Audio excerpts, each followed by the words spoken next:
This is Falcon Launch Control, T-minus 44 minutes, 32 seconds and counting. Just heard confirmation that loading of liquid oxygen aboard the first stage of the Falcon 9 rocket has begun. Roughly a half hour ago, our launch weather officer, Mike McAleenan from the 45th Weather Squadron, gave a briefing on the outlook for the weather today. And we're going to replay that for you now. You'll get a good picture of what we can expect here over the course of the next hour or so. Cape 1's out. This is LWO. Looking at your video channel, you can see the upper level trough that was a concern moving in from the Gulf of Mexico yesterday has moved through the peninsula. It's now off to the east in the Atlantic. We're still dealing with a little bit of trailing edge of some instability associated with that. You can see kind of the boundary that's tailing in on the visible satellite picture. The first couple of frames are showing a 10 nautical mile circle around the launch pad. You can see we do have some echoes and cloud tops that are violating concern at this time for cumulus rule. You can see on radar that this line is pretty sparse, but it happens to be right over the area right now, and it should be pushing through by about 0920 Eastern time. We are looking at that northern edge also to be a bit of a concern just to the north of the 10 nautical mile circle at launch time. Upper level winds started to die off a little bit since yesterday's attempt. You could see where earlier balloons were up to about 115 knots at 35,000 feet, and later ones we're still waiting for the latest LR to come in. It's down to about 108 knots, expected to continue decreasing. You can see the forecast model shows those upper level winds should decrease a little bit more through the time frame. As you see the lighter colors at around 115 matched up fairly well, and you see these dropping back off. So we are expecting that to decrease. So right now, solar weather is looking good. No problems there. We are no-go for the cumulus cloud rule, and we expect that to clear at about 0920 Eastern Standard Time, just ahead of T0, and we're looking for that northern line to become a potential problem at that point. We are go for all landing weather constraints at this time, expected to remain so. So right now we are looking for those cumulus clouds, 3,500 foot as a basis, up to around 9,000 feet for the shower activity. We are seeing a couple in there that are a little bit stronger. Those are the ones that are violating the concern right now. And winds will be out of the northwest, 12 peak 17, well below liftoff constraints. So our primary concerns remain cumulus and flight to precipitation. That's all I have. Any questions? And we're now at T-minus 41 minutes, 30 seconds and counting. We did have an area of weather move through the Kennedy Space Center and Cape Canaveral vicinity, and that is now moving off the coast as expected. And right now, while we are still technically no-go on our launch weather criteria, that, as you heard Mike McAleenan say, is expected to clear about 20 minutes after 9, well ahead of our launch window opening at 9:39. The liquid oxygen and RP1 loading, that is underway, and momentarily we'll be getting a go that the range is go to continue with the launch and landing operations from their perspective. And then shortly after that, the Dragon capsule will start their terminal count auto sequence on board the capsule. So at this point, we are go for a 9:39 launch this morning. This is Falcon Launch Control.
CLC on countdown net.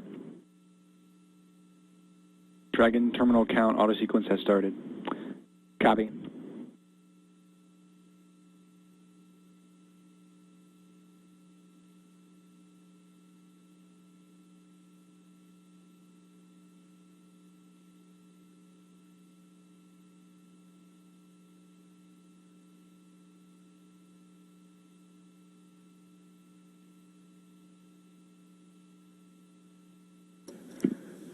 This is Falcon Launch Control, T-minus 34 minutes, 23 seconds, and counting.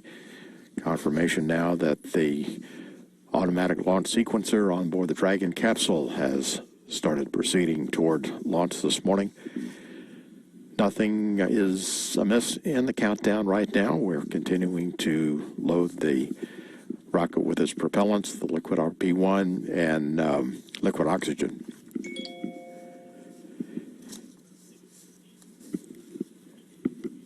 The emotional connection to this historic launch site is certainly not lost on most everyone here for the launch today. And SpaceX's own own president and chief operating officer, Gwen Shotwell, was out at the pad day before yesterday for a media event and revealed her own personal connections to Launch Pad 39A. So let's listen to what she said. You know, I've been in this business for almost 30 years. I remember watching the lunar landing, sitting in front of a TV screen, really crappy visual. The screen was all black and white and jaggedy. And I remember my dad telling me at that time, this is really important, and you should pay attention to this. And I remembered that, actually, and have been an avid fan of space ever since. And I mean, this is probably the most exciting launch for me, actually, since it's at SpaceX. Both because it's with NASA, who's been such an extraordinary partner for us in our journey here, and because of where we're launching from tomorrow.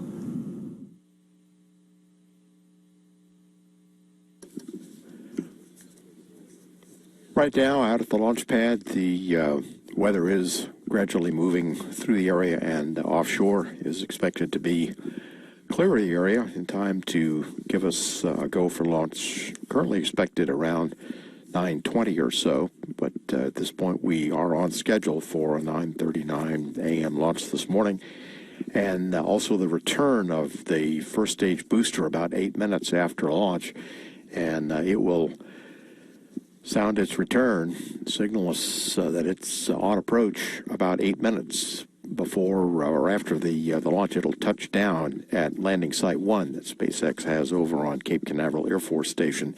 So hopefully we'll hear those sonic booms, a little reminiscent of when shuttle used to come back to Kennedy Space Center.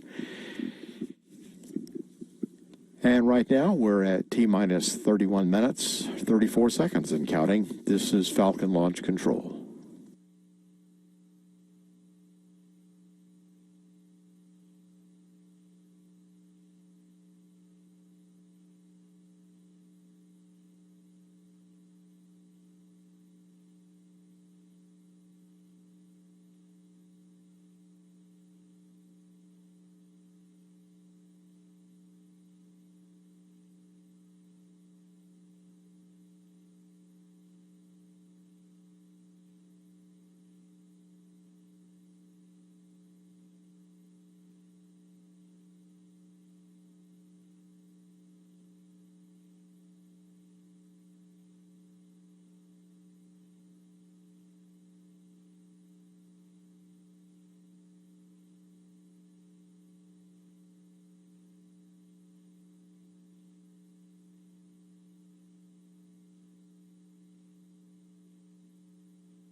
This is Falcon Launch Control at T-minus 30 minutes and counting.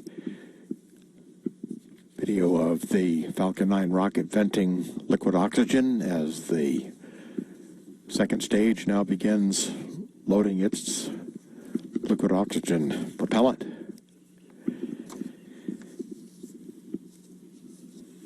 Outside at the countdown clock at Complex 39, NASA's Kennedy Space Center, we had NASA social media participants gathered to watch the launch of Crs-10.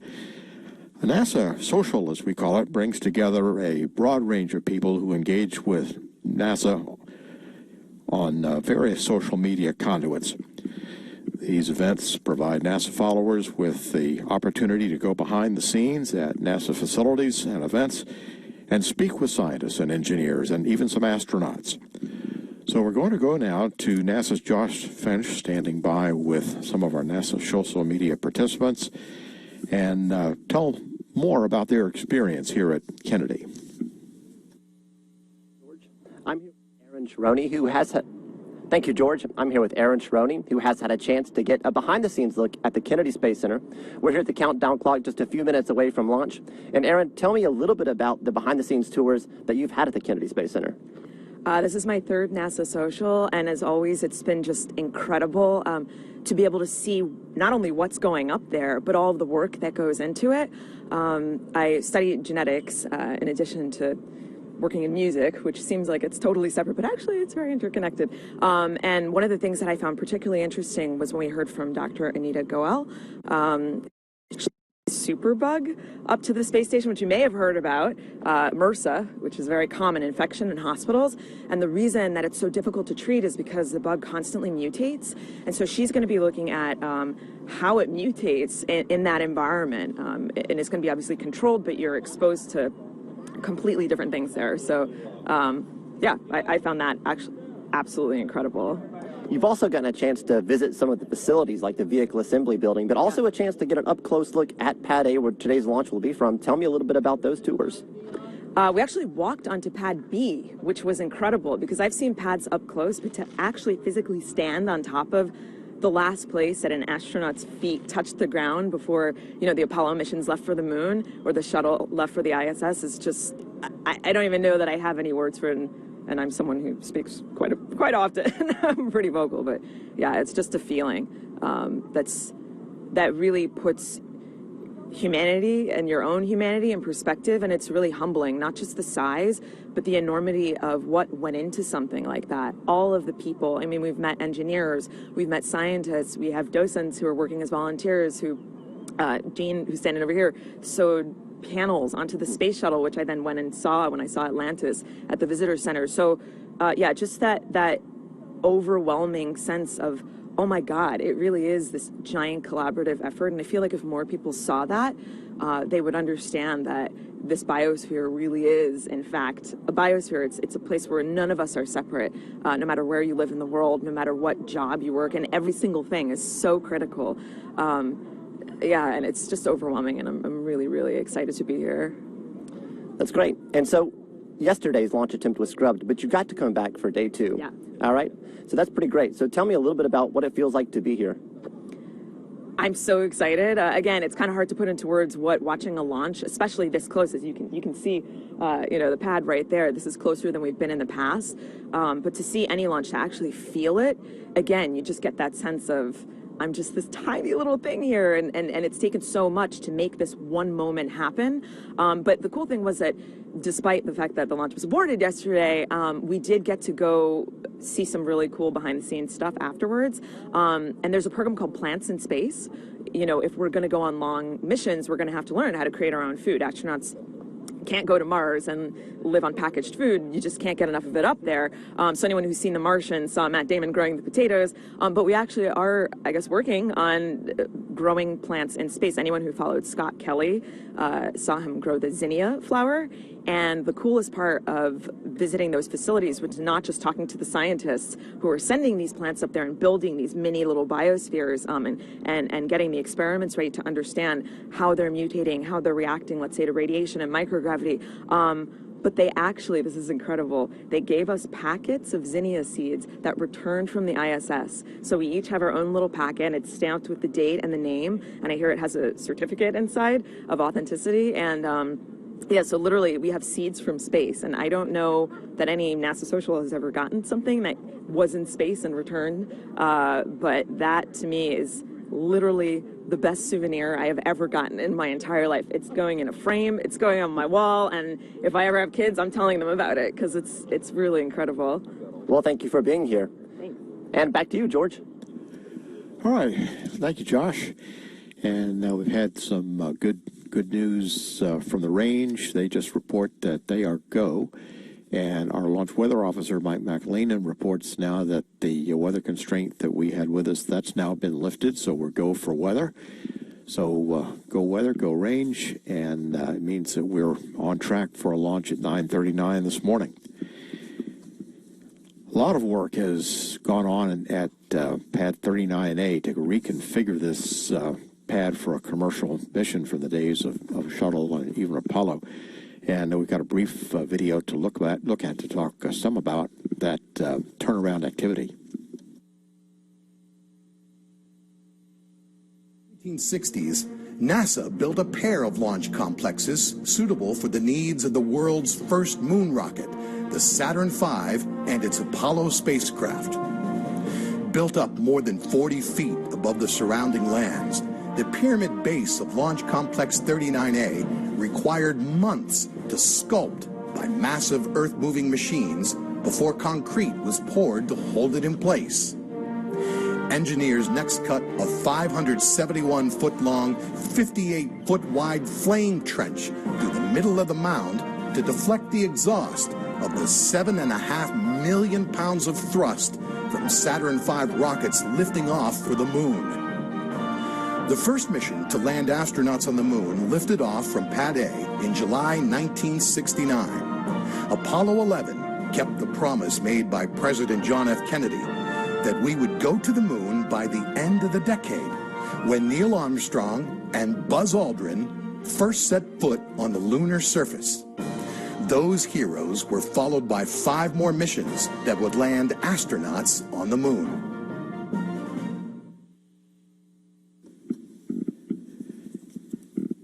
We're now at T-minus 22 minutes, 25 seconds and counting. Our SpaceX propulsion engineers report that the loading of the RP-1 and liquid oxygen both going well. That activity is on schedule and no anomalies in that process so far at all. So at this point, we are go for our 9:39 launch this morning. At T-minus 21 minutes, 57 seconds and counting, this is Falcon Launch Control.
This is Falcon Launch Control, T-minus 20 minutes, 21 seconds and counting.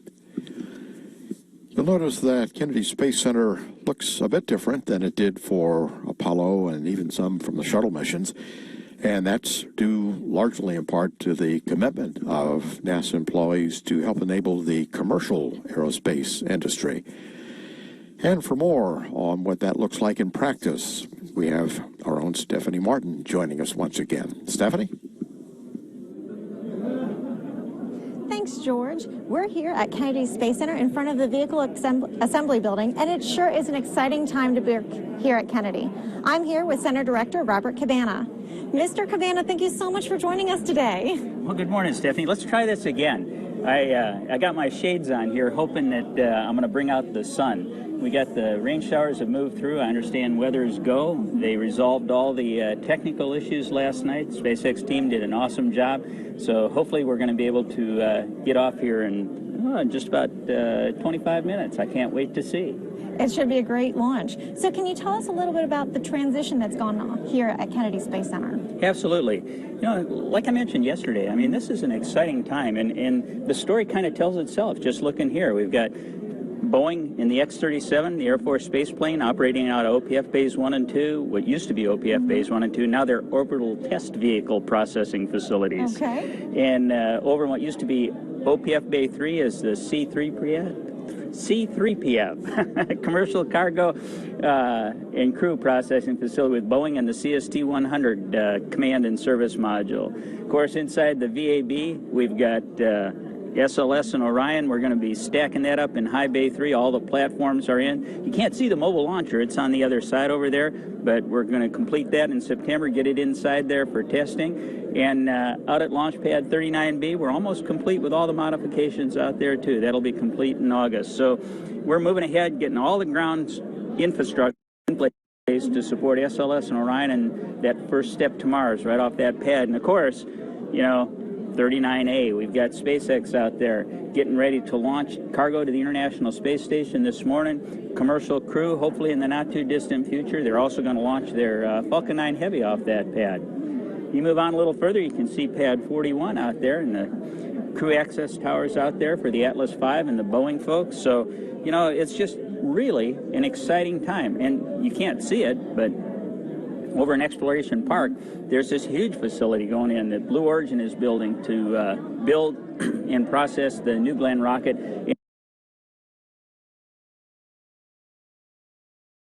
If you consider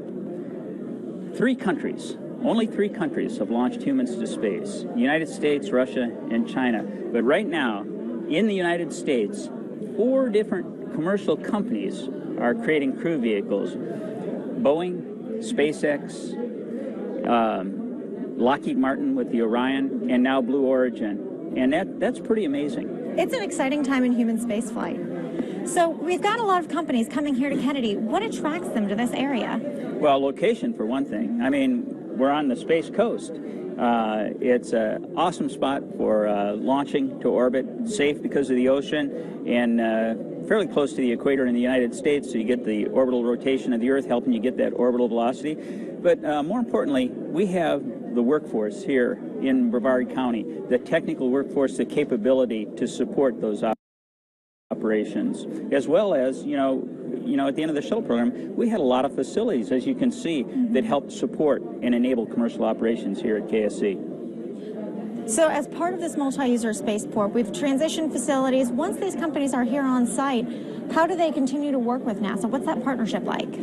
It's been excellent. You know, we have spaceport integration. What used to be just, you know, center operations, taking care of the facilities and maintenance of everything here at KSC, is now my spaceport integrator. And they help integrate all these companies, do the operations that are necessary, deconflict when required, so that we're successful in our commercial operations.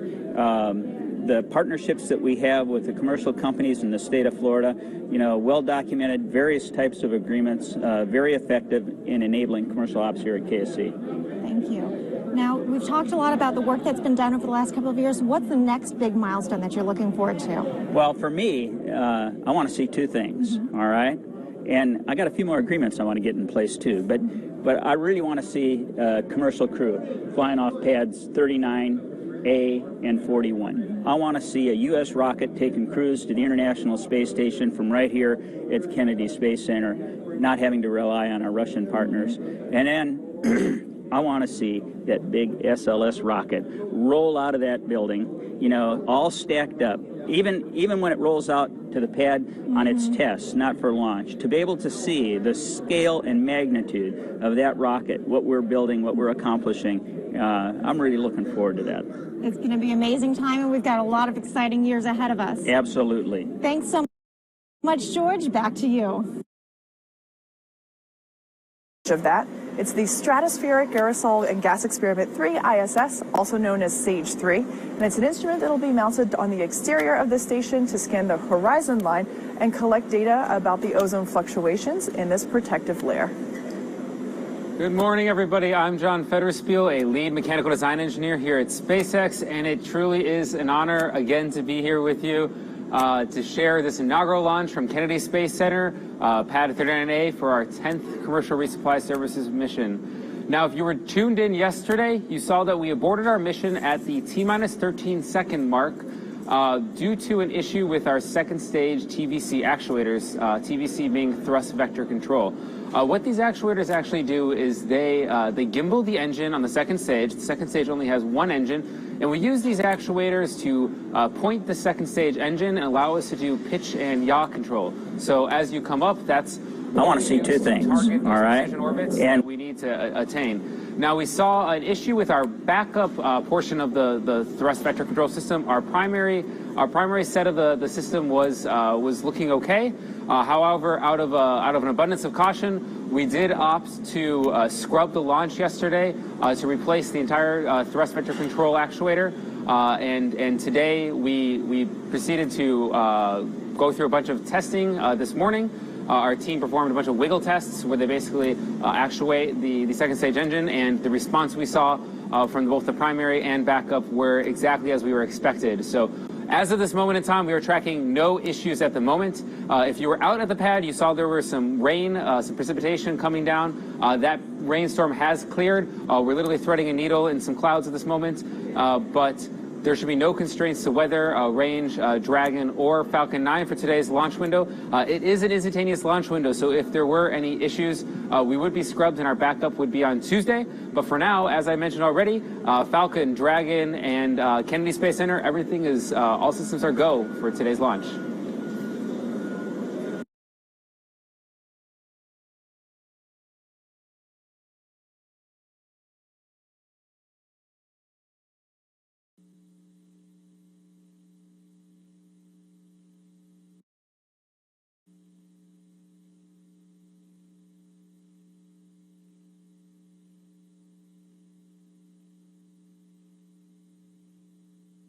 I want to see two things.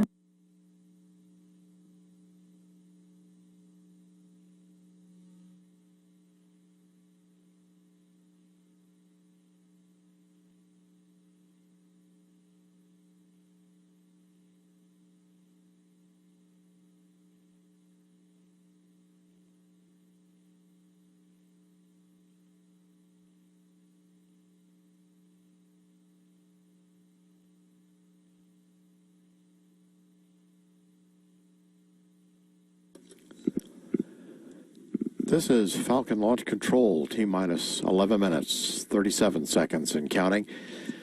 Looking at the SpaceX Mission Control Center, located in Hawthorne, California, just south of Los Angeles. After the liftoff from Complex 39 today, is from that location that the flight will be controlled through the Dragon operation, spacecraft's operation. This is the Mission Control Center in Houston, where all of our International Space Station operations are monitored, and our commands going up to the station, as well as our conversations with the astronauts during their on-orbit activities and the experiments they're doing, all occur from Houston, from Space Station Mission Control.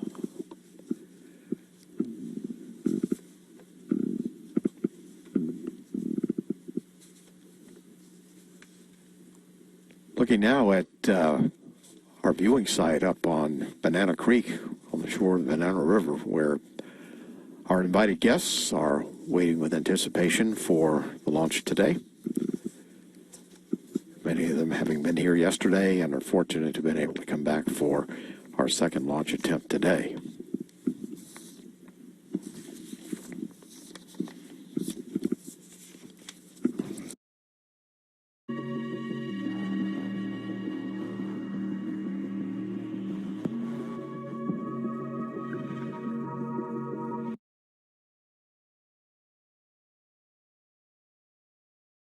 Last report from the launch weather officer is that we are go for weather. The terminal countdown started as planned at T-minus 70 minutes with the loading of the RP-1 fuel on the liquid oxygen, which is just wrapping up. The Eastern Range has reported their go for launch, and we'll have a final check with them in about 5 minutes.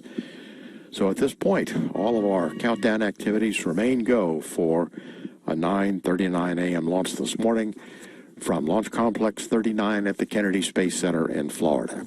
At T-minus 9 minutes and counting, this is Falcon Launch Control.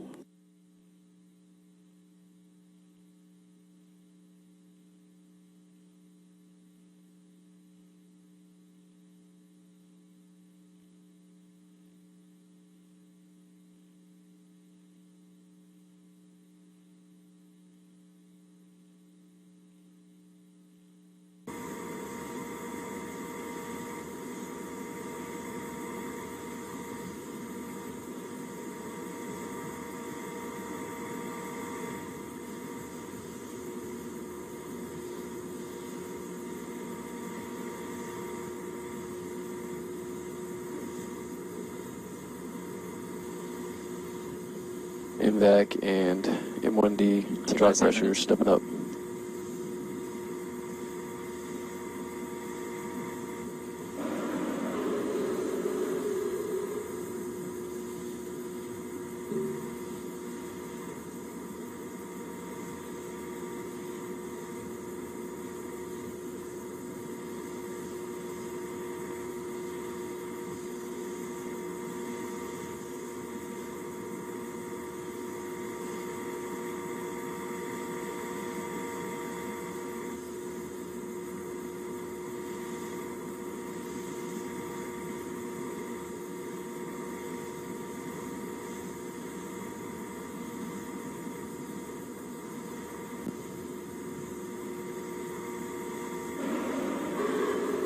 Prop confirmed, ready for engine chill. Props ready for engine chill. Stage 1, helium cushion secured.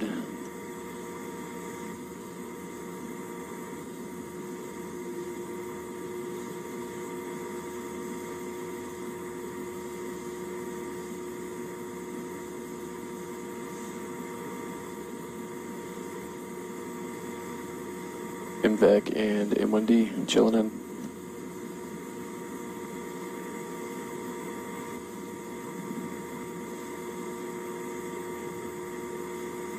MVAC and M1D stepping up to full ground pressure.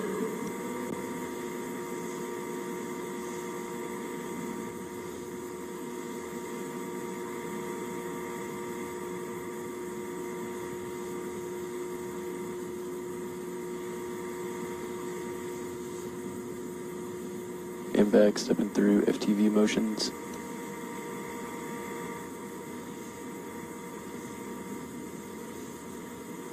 And stage 1 fuel secured. 6 minutes.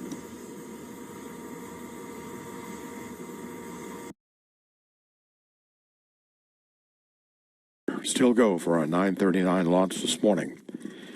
The rocket initially will be tracked by our stations here at the Kennedy Space Center and Cape Canaveral. Just word now that our first aid fueling has been secured.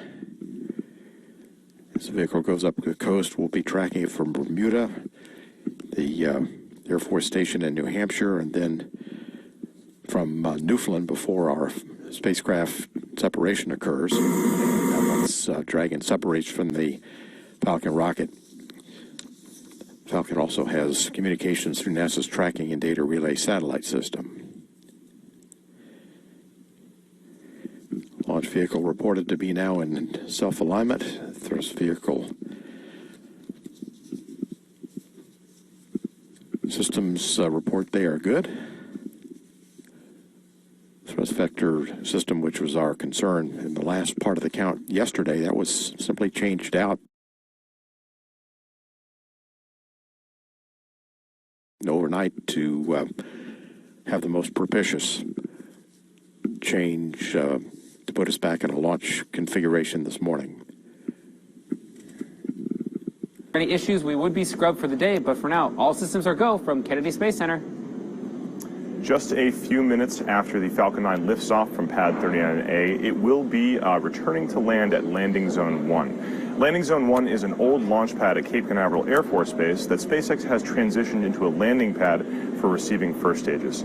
Now, SpaceX has the ability to land on either Landing Zone 1 or our autonomous spaceport drone ship fleet, but there are advantages and disadvantages to each type of landing, and we select the most appropriate one based on the type of mission. For example, the most obvious thing about landing on land, the most obvious advantage, is that the land doesn't move around on you when you're trying to land. It's much easier to bring a rocket back down onto solid ground than it is onto the deck of a drone ship. We also have better timing constraints for a land landing. We don't have to deploy the drone ship and wait for it to get onto position, and then once the rocket is back, we can just dispatch our crews out to take care of it, safe it, and then refurbish it for rapid reusability, which is our ultimate goal here at SpaceX. However, the autonomous spaceport drone ship also gives us some operational flexibility that's appropriate for certain types of missions. For example, the autonomous spaceport drone ship can catch the rocket as it finishes its parabolic arc out into the ocean. Normally, for a land landing, we'd have to expend a little bit of fuel to burn it back towards the landing pad. This extra saved fuel allows us to tweak the last bit of performance out of the Falcon 9 and gives us just a little bit of an edge. So we're getting real close to liftoff here. We are going to turn over to the pad cameras now, and for the final few minutes coming up to liftoff, we're going to let the Falcon 9 rocket speak for itself.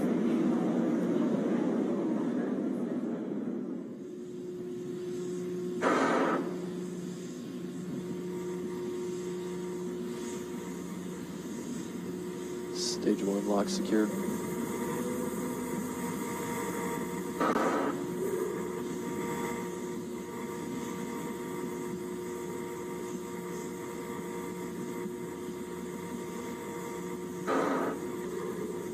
In-bag fuel bleed complete, and igniter bridges are complete.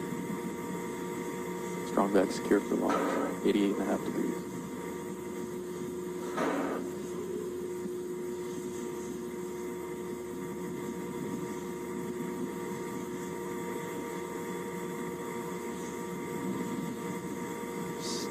Stage 2 lock secured.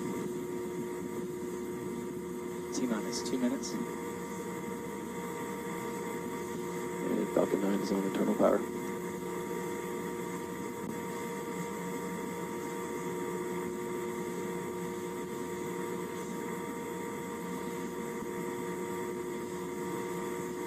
M1D fuel bleed is complete.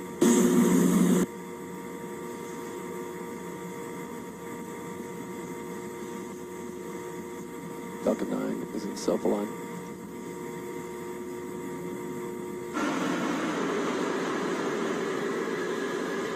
Stage 1, Stage 2 cryogenic secured for flight.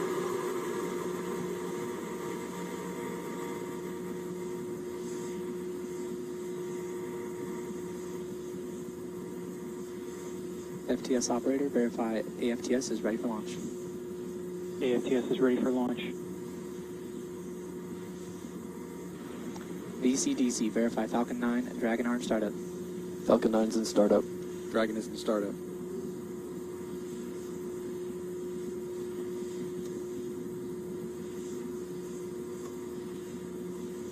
Stage 1 and Stage 2 resting for flight.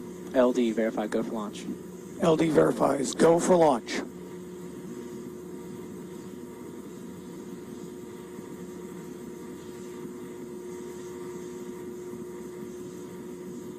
T-minus 30.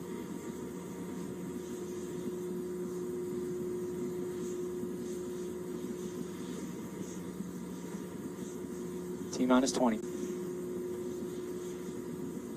Falcon 9's configured for flight. T-minus 10, 9, 8, 7, 6, 5, 4, 3, 2, 1, 0. Liftoff.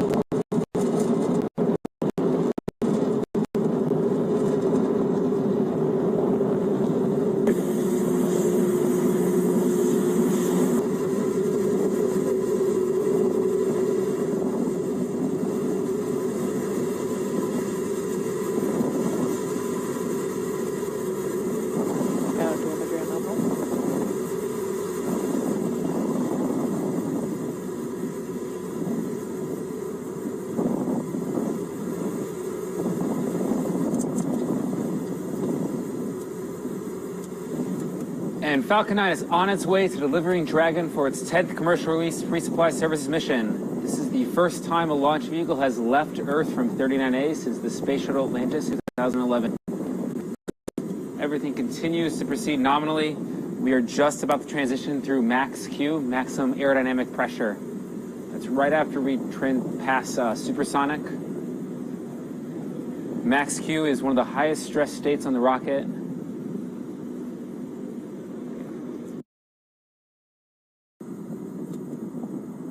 I'm back, just chilling out.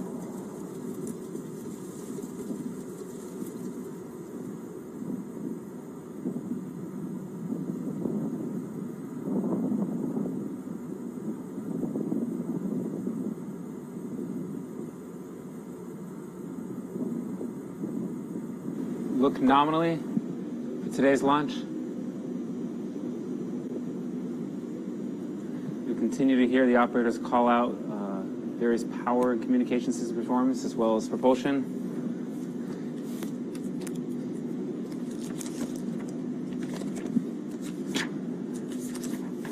You can see the aft.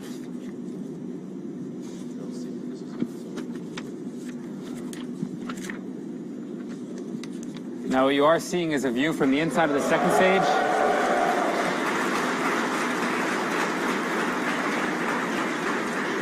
You have main engine cutoff with stage separation. And we have a second stage engine start. You can see the first stage is on its way back for its first maneuver burn. It will have a 3-burn process, the entry burn coming up. Or the boost back burn, sorry. Meanwhile, the second stage is continuing to perform nominally. It's got a 6-minute burn.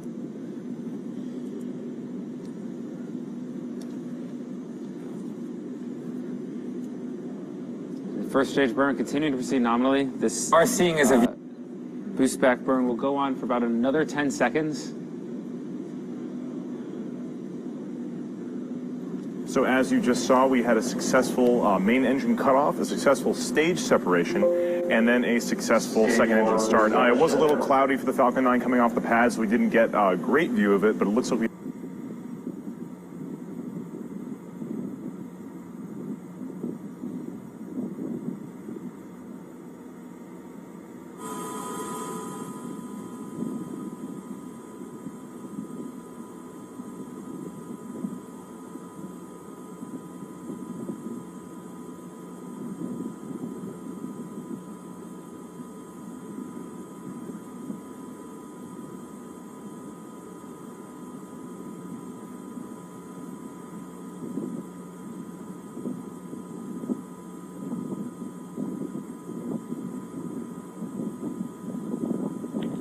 Bermuda acquisition of signal.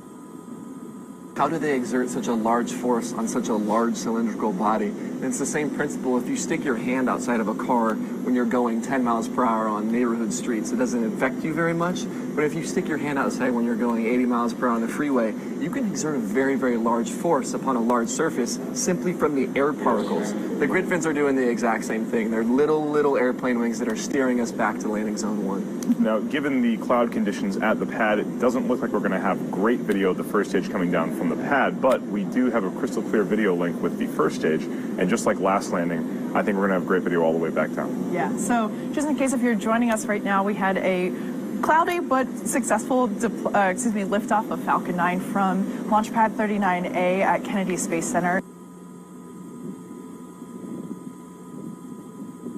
to the International Space Station, and just wow, that view is incredible. Yeah, you might be seeing bursts on your screen. Those are actually our cold gas thrusters helping to steer the vehicle as well. We have the grid fins, which act as wings, but we also have nitrogen, and we have cold gas, and we spew those to exert small forces to help us laterally as well. So we'll kick it back into JFED, who will give us an update on everything that's going to occur in the next few moments.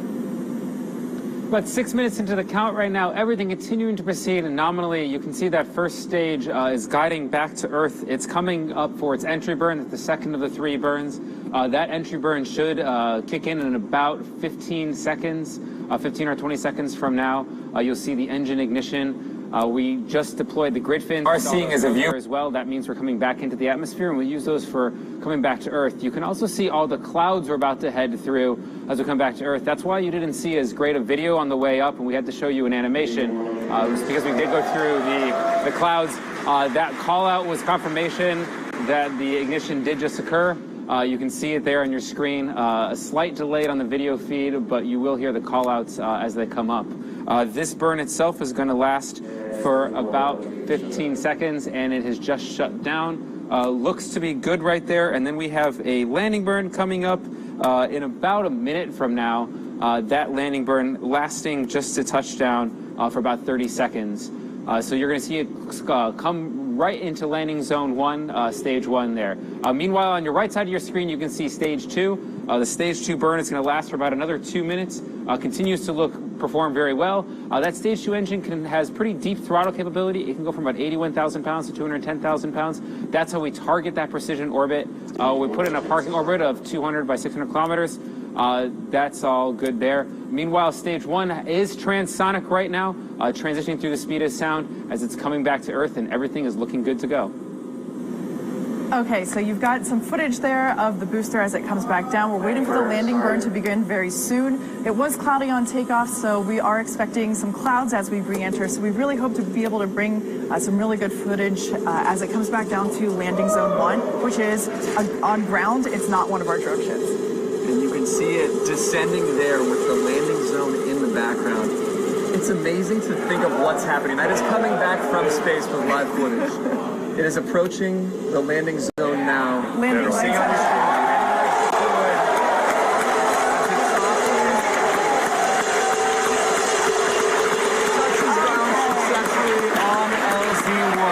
Congratulations, Falcon. The Falcon has landed once again, landing zone 1. So it looks like the clouds are just beginning to break there, making for a pretty picture-perfect landing. No video from the ground like we expected earlier, but we did get great video all the way down.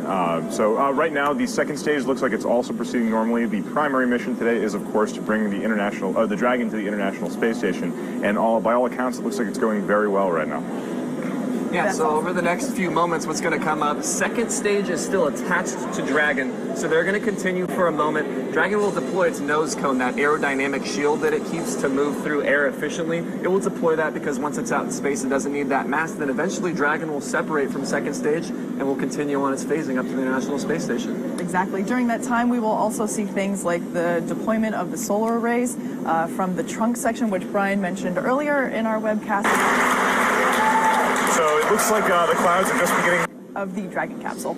Now, the Dragon doesn't just go straight to the International Space Station. It actually slowly approaches over a series of days. So we won't actually be getting there today, but once Dragon separates from the International Space Station, it will be slowly executing a series of burn maneuvers, getting it closer and closer. And we actually just got confirmation that we have a good orbit for the second stage.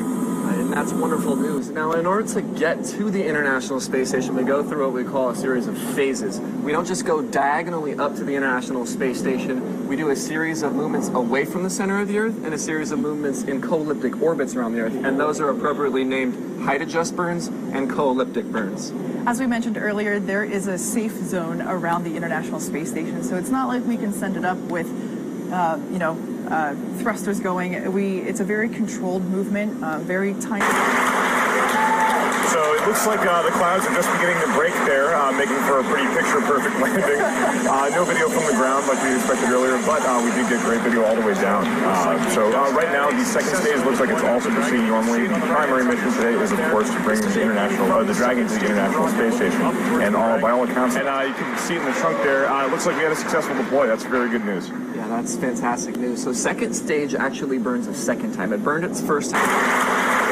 And then it actually burns a second time after a Dragon has separated, and that's the deorbit second stage. Instead of letting it continue on its natural trajectory that it's on right now, we intend to deorbit into a specific location. So we burn second time, SES-2 and SEGO-2, second engine start, second engine cutoff, to put it exactly where we want to land. Yeah, so just in case if you've tuned in just recently, we had a great liftoff from launch pad 39A, which of course most of you might recognize as the Apollo 11 and Space Shuttle launch pad. So we had a great liftoff from there. We had a successful landing of Falcon back at landing zone 1 on ground, and then we had a wonderful visual confirmation of the separation of Dragon from second stage. So we're actually going to take it back up to John and get an update on how the Dragon is doing. We are just about 11 minutes into today's mission at this moment. Everything looking nominally. You heard before already that we had a nominal orbital insertion. Lot to be happy about that. Our Falcon put Dragon in a perfect parking orbit. As we get ready for 2 days of maneuvers, height adjust, and co-elliptic burns to get us to the space station. On the right side of your screen, you're seeing an image inside the solar array fairings. What happens is Dragon actually pops out some solar arrays behind some fairings. On ascent, we use these for charging the batteries so we can begin our on-orbit operations. Now, Dragon does carry 4 large batteries on board. These batteries, however, do not last enough for the 2 days that we have to get to the space station, so we use solar arrays to charge those batteries and keep the spacecraft functioning. We are berthing with the space station on the 20th, about 9 a.m. Everything looking, so that will be coming up at that point in time, 22nd, sorry, the 22nd we're going to be berthing with the space station with the hatch ingress soon after that. Shane Kimbrough and Thomas Bisquette will be opening Dragon, will be actually doing the berthing operations and then opening shortly thereafter. Now what Dragon actually has to do and why we're kind of holding on here for a second as you're seeing the inside of the vehicle is Dragon has to prime the thrusters before and make sure the prop system works functionally. And then as you can see right there, the solar arrays themselves are going to come out. And that is a beautiful sight always to see, that those solar arrays will unfurl. Those solar arrays contained attached to the trunk themselves, one on either side, and kind of in the middle of your screen, towards the bottom middle of the screen, you can see the hinge that they are connected to the trunk, and that's actually how we rotate the solar arrays about the trunk and use our pointing operations to charge the batteries that I mentioned before. You're actually looking at the back side of the solar arrays.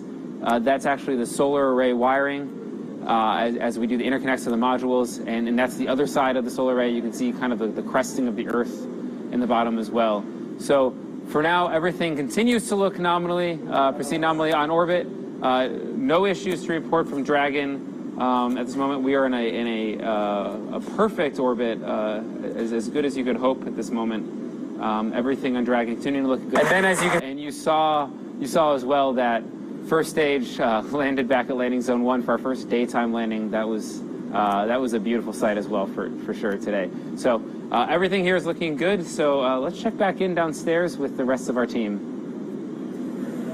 Awesome. So with successful solar array deploy, we now have the ability to recharge Dragon. A few important milestones come up next. We prime the propulsion system so that we can actually start those maneuvers, those height adjust and co-elliptic burns that we mentioned earlier. And then we open the GNC bay door so our sensors can have access to space, they can detect stars, and we can know exactly where we are. And then we start our phasing up to the International Space Station. So it's been a wonderful day so far. To recap everything that happened, we had a nominal liftoff from one of the most historic pads in space history, from 39A. We had nominal second stage and nominal Dragon. Dragon is now continuing this on its own. And then as our secondary mission, we had a successful landing back at LZ-1. A tremendously humbling opportunity for all of us here at SpaceX to be a part of those hallowed grounds. So with that, we're going to be bringing this webcast to a close. We'd like to thank NASA, our customer, and whom we're bringing supplies to the International Space Station for. We'd like to thank the Range at Kennedy Space Center, and also you, the viewers, for sticking with us for 2 early mornings in a row to watch this thing get off. Very early mornings for those of us in California. Be sure to check out our social media outlets like Facebook. We're also on Instagram, Twitter, as you probably know. We will be having updates also on SpaceX.com regarding Dragon mission and its progress to the International Space Station over the next 2 days. Major event. Finally, if you have any interest Houston, joining us here at the SpaceX team. We actually have a posting specifically for a full-stack enterprise software engineer. And if that sounds of interest to you, text 77453 and, text SpaceX to 77453 and get you a link on the way, and hopefully you will join us here at the team. Thank you.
"17 minutes into the mission.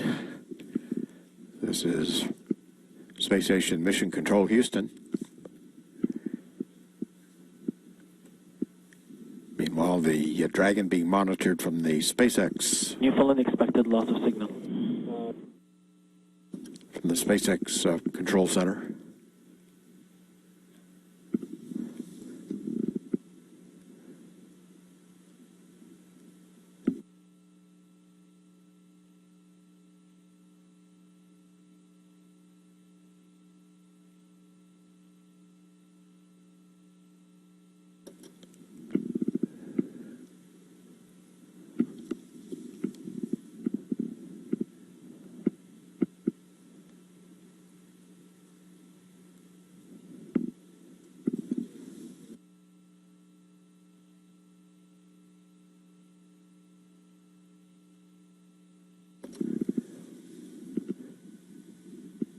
We're now 18 minutes into the mission. We've had a very successful launch of the Falcon 9 and a return to the launch site as well for the first stage. Dragon data now being looked at by SpaceX and Hawthorne, as well as Mission Control Houston. And at this point, we will wrap up our launch broadcast and transition into our replays of the launch, and that will lead us to our post-launch news conference, which is scheduled for 11:30 this morning. Post-launch news conference at 11:30 here from the Kennedy Space Center.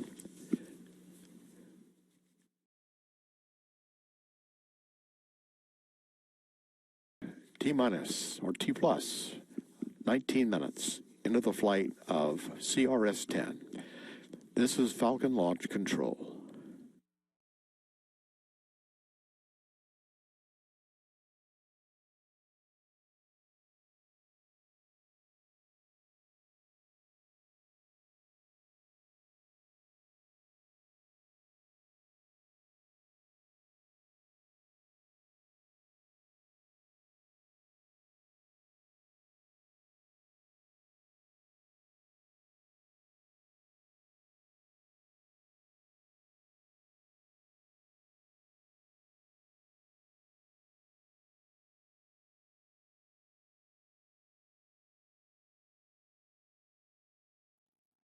Eight, 7, 6, 5, 4, 3, 2, 1. Ignition and liftoff of the Falcon 9 to the space station on the first commercial launch from Kennedy Center's historic Pad 39A.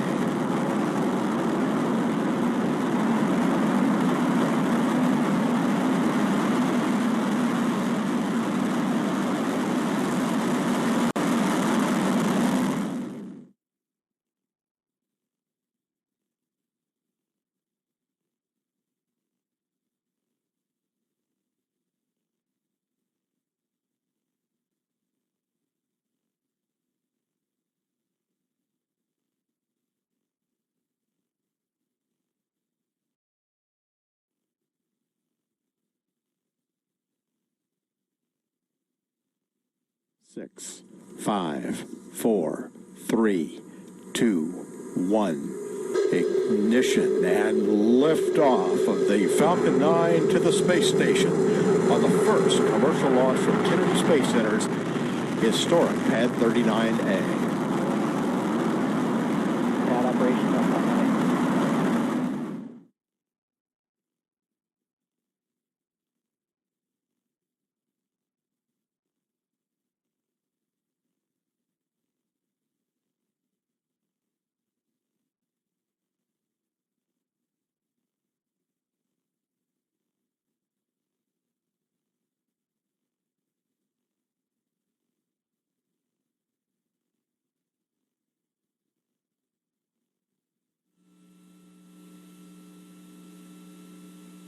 T-minus 20.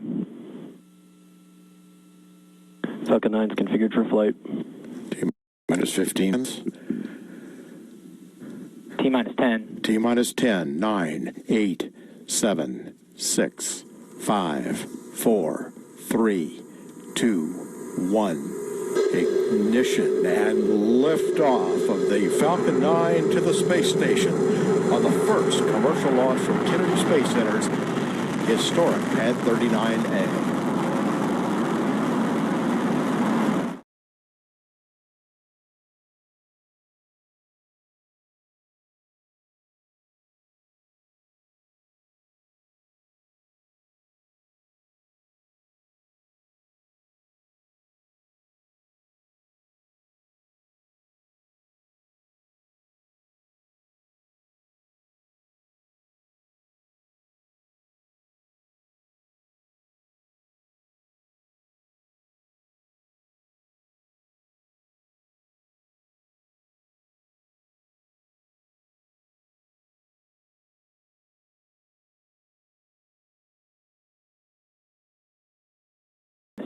T-minus 10, 9, 8, 7, 6, 5, 4, 3, 2, 1.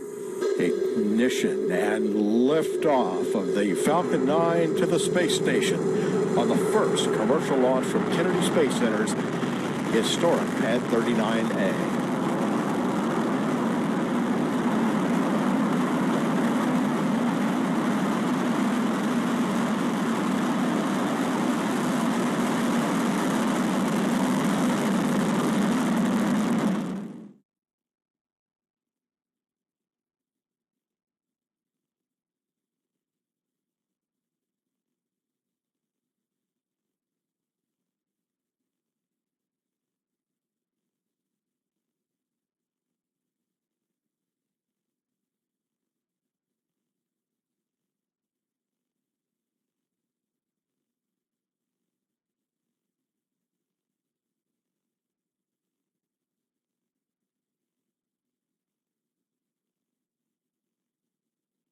Seconds.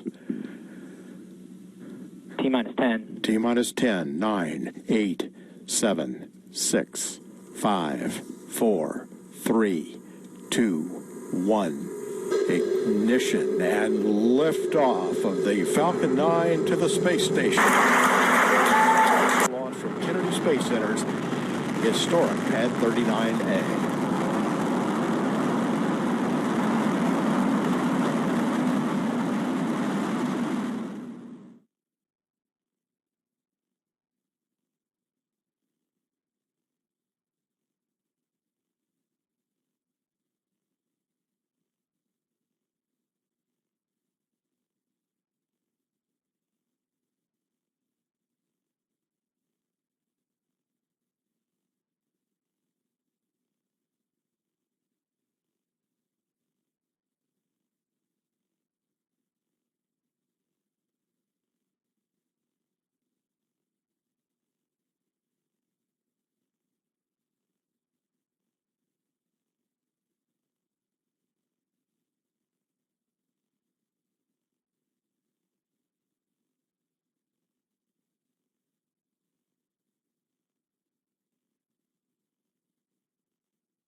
Go for launch.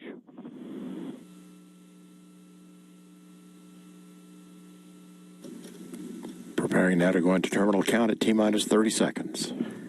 T-minus 30.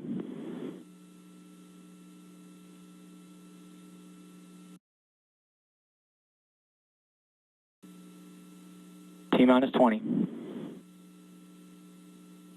Falcon 9 is configured for flight. T-minus 15 seconds.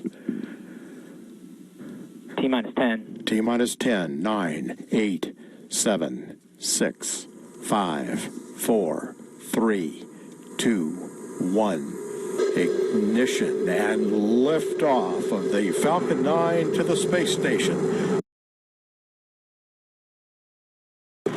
Historic Pad 39A.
telemetry shutdown.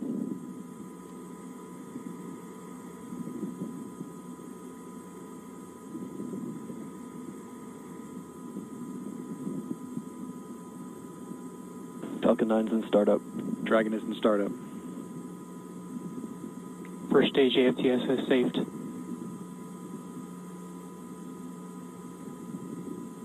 Stage 1 and Stage 2, pressing for flight. LD verified, go for launch. LD verifies. Go for launch.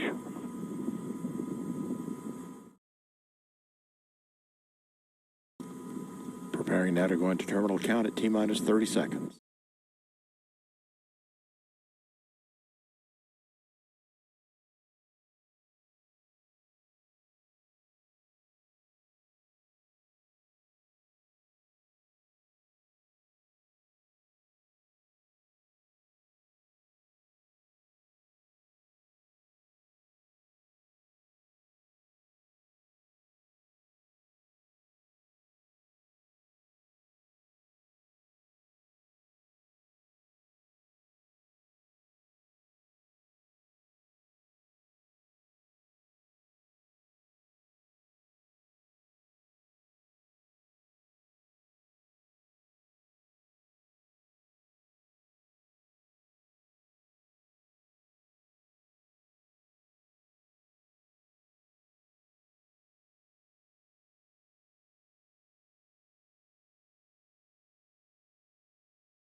T-minus 10 minutes.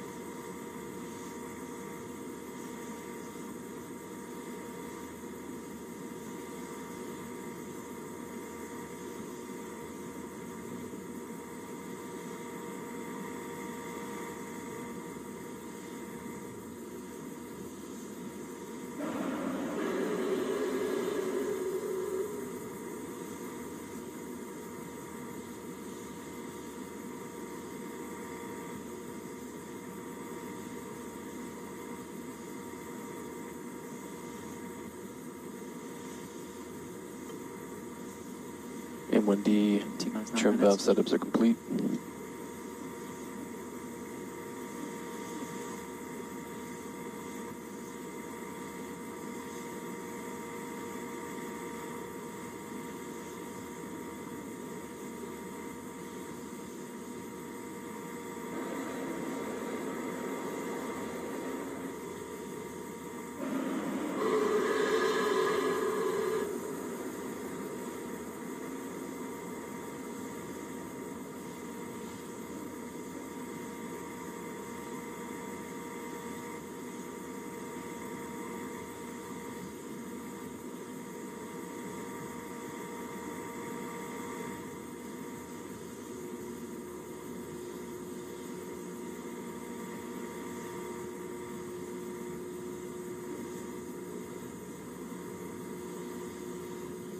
MVAC and M1D hydraulic pressure stepping up.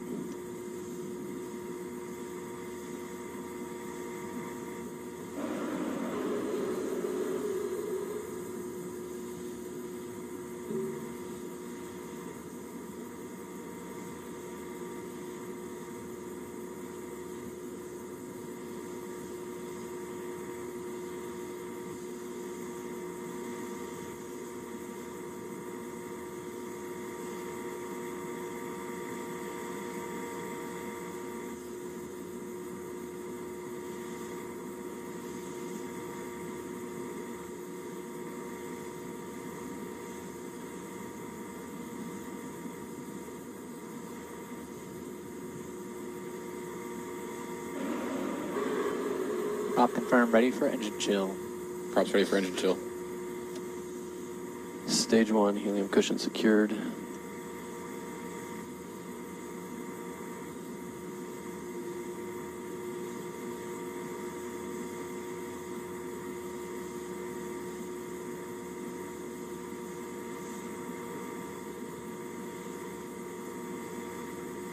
MVAC and M1D chilling in.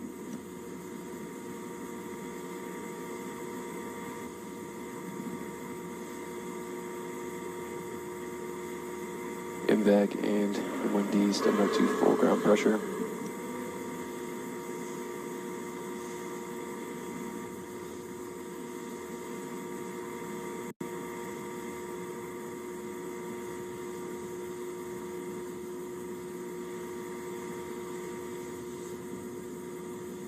MVAC stepping through FTV motions.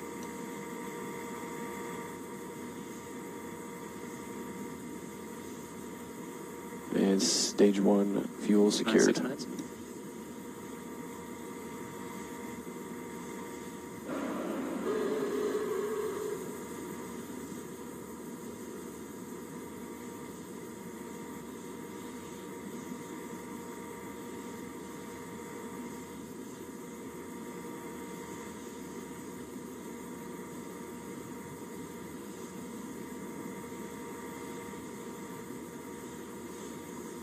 MVAC FTV motions are complete, and vehicles in self-line.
Stage 1, pogo bleed verification.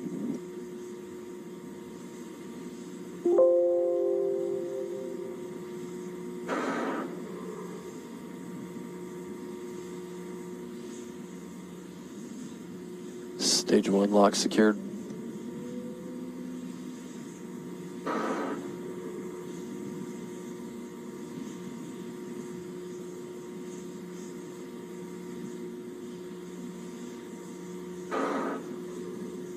MVAC fuel bleed complete, and igniter purges are complete.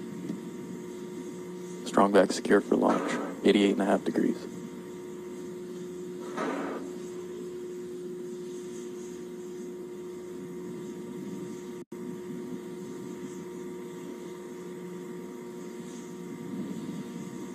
Stage 2 lock secured. T-minus 2 minutes. And Falcon 9 is on internal power.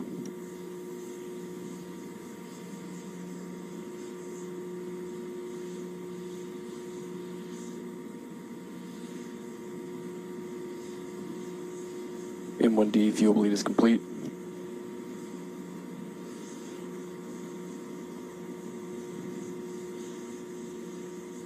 Falcon 9 is in self-align.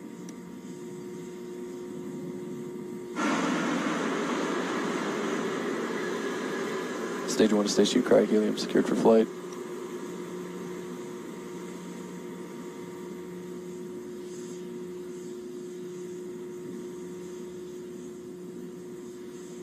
FTS operator, verify AFTS is ready for launch. AFTS is ready for launch.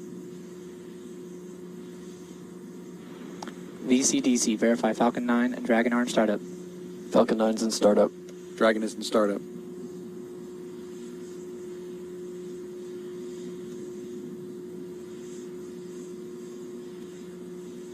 Stage 1 and Stage 2 pressing for flight. LD, verify go for launch. LD verifies go for launch.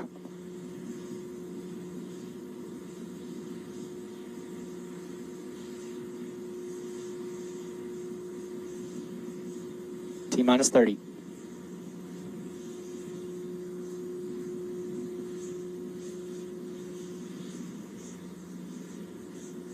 T-minus 20. Falcon 9's configured for flight. T-minus 10, 9, 8, 7, 6, 5, 4, 3, 2, 1, 0. Liftoff. Dragon's in the first stage. It's the first stage of the stage.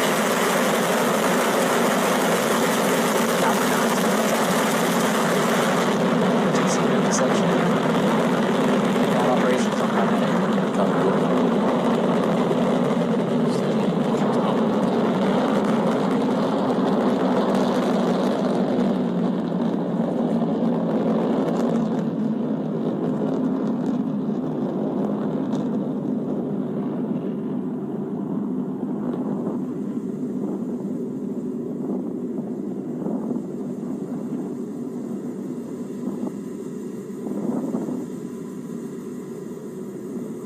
Power and telemetry on nominal.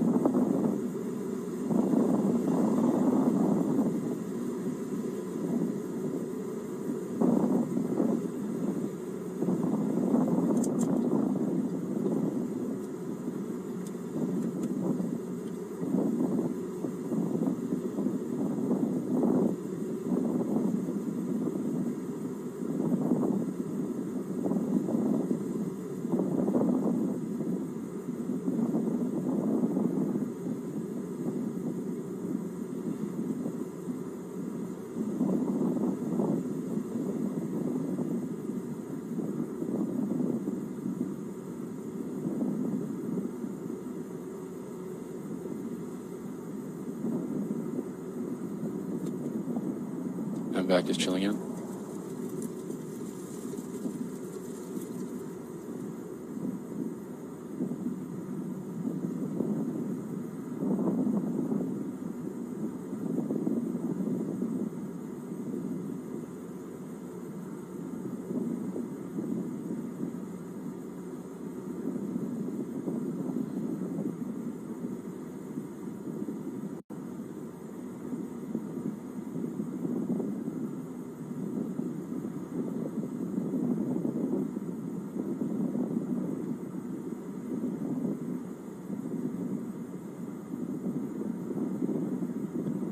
LC. This is it. So, countdown.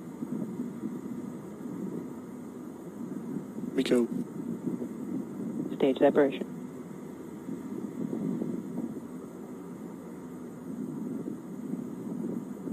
Dragon's under stage 2 acceleration. Stage 1 is under its flip.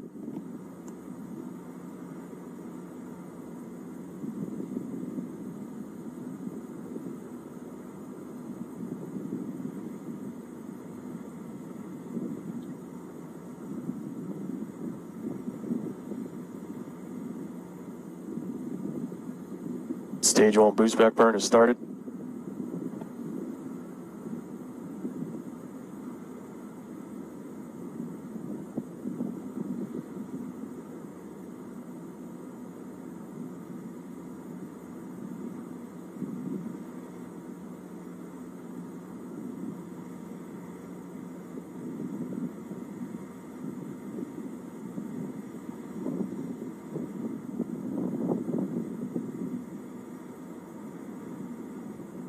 Stage 1 boost back is shut down.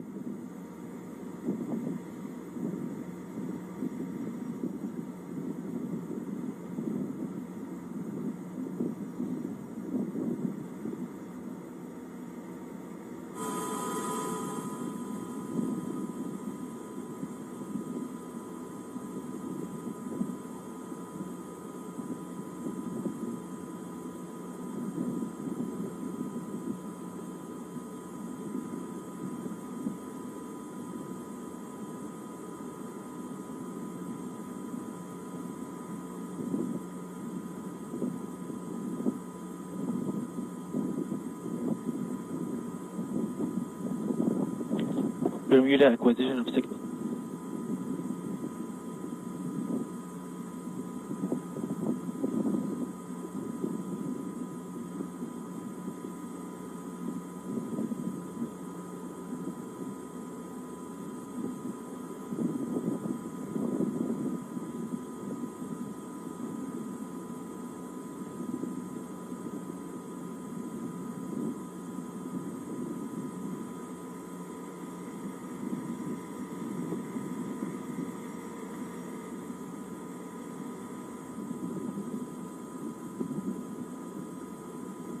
West Dragon of Bermuda.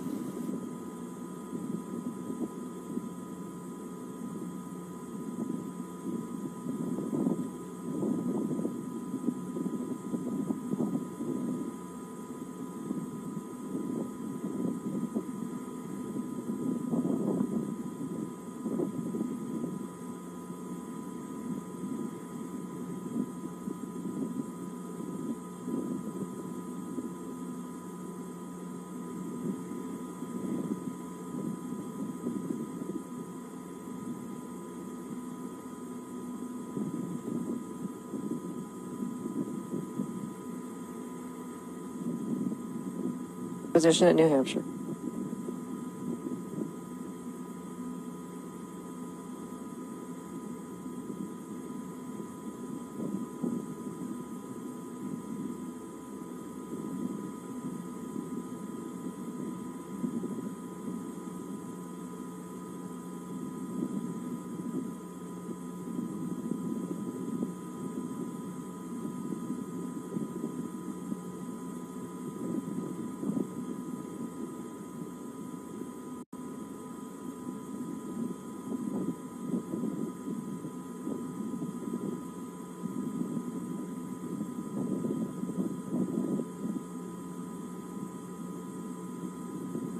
Stage 1 entry burn has started.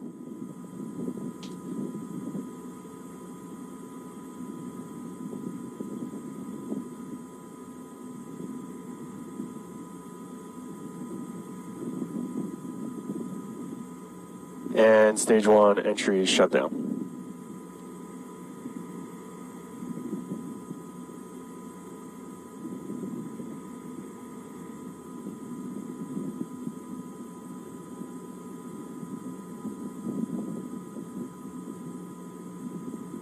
First stage AFTS has saved.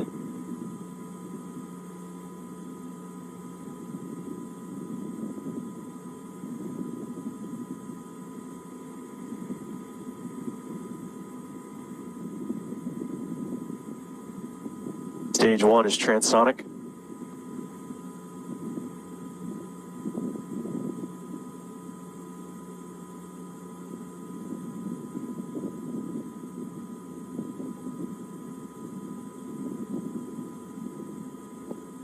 Landing burn has started.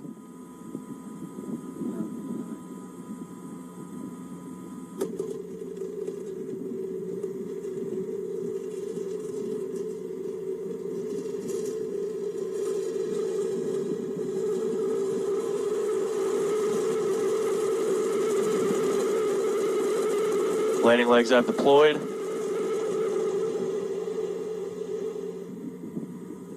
Stage 1 touchdown confirmed. Landing operators moving 11.100 on recovery net.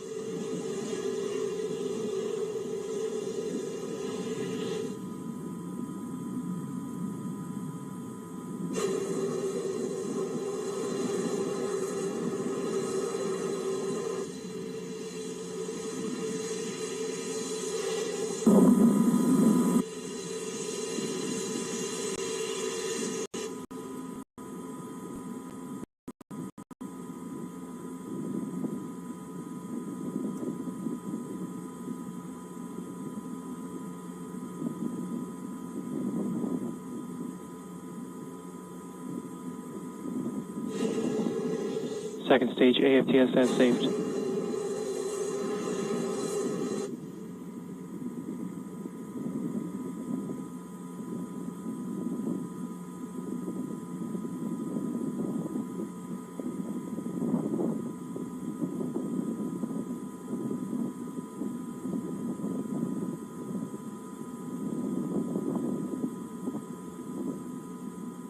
Seco.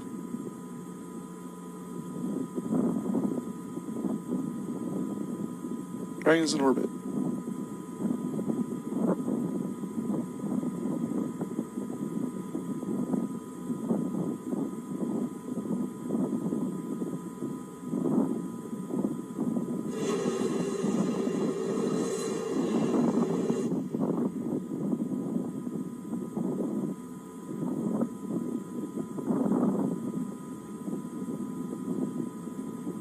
Infinite acquisition of signal.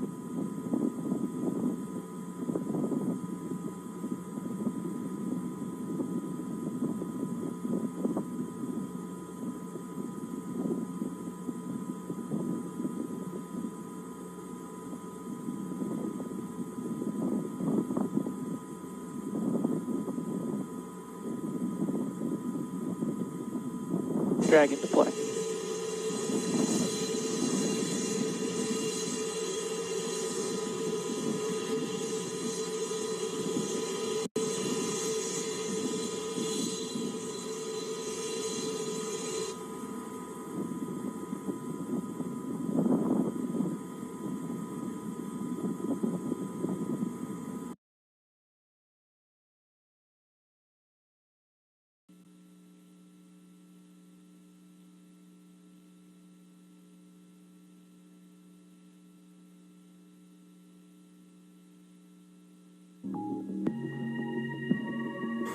Dragon deploy.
T-minus 10 minutes.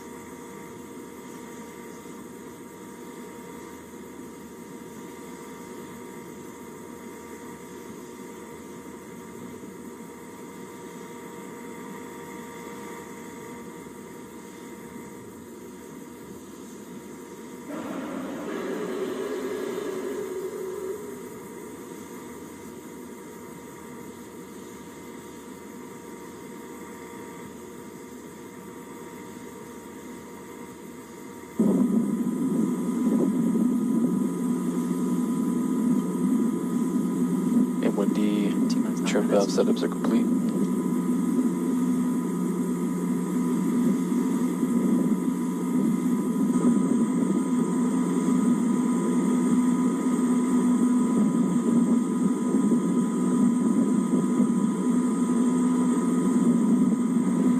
Position at New Hampshire.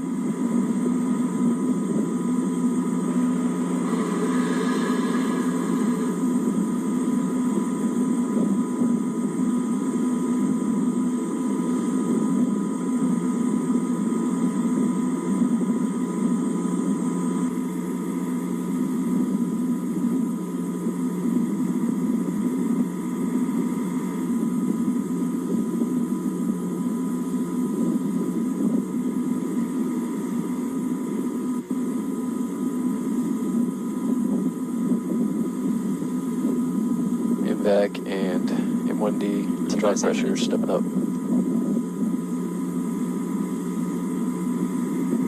Stage 1 entry burn has started.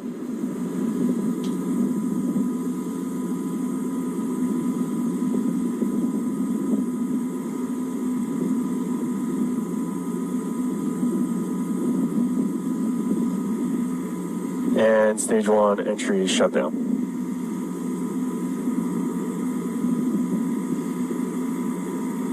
Stage 1 boost back burn has started.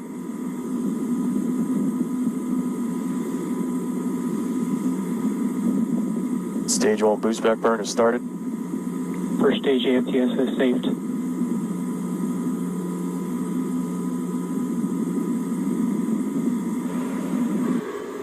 Prop confirmed, ready for engine chill. Props ready for engine chill. Stage 1 helium cushion secured.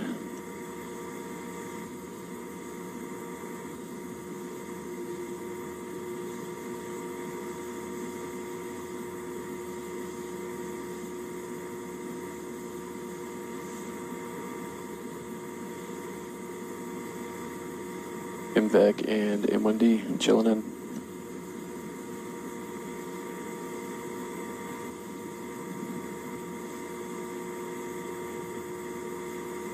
MVAC and M1D stepping up to full ground pressure.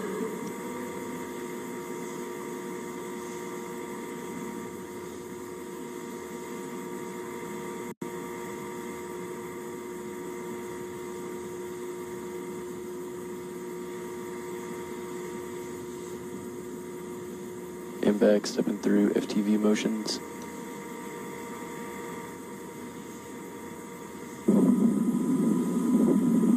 And stage 1 fuel secured. 6 minutes. Position at New Hampshire.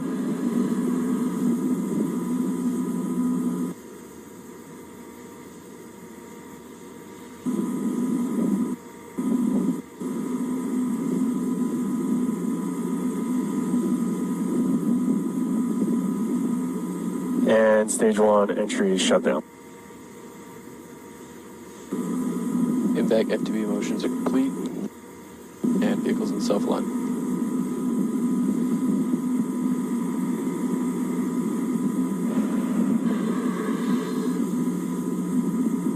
First stage AFTS has saved.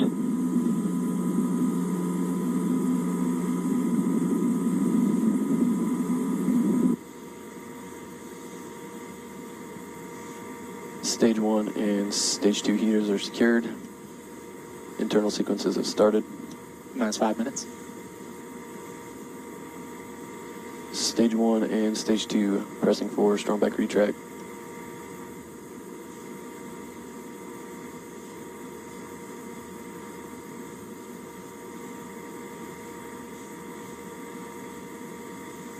Stage 1 helium bubble secured.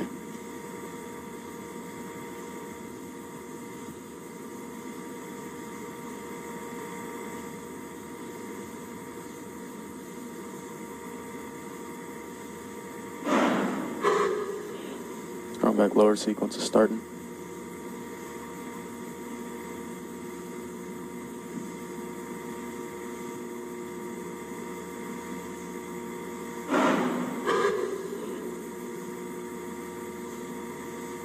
Cradle open is started. T-minus 4 minutes.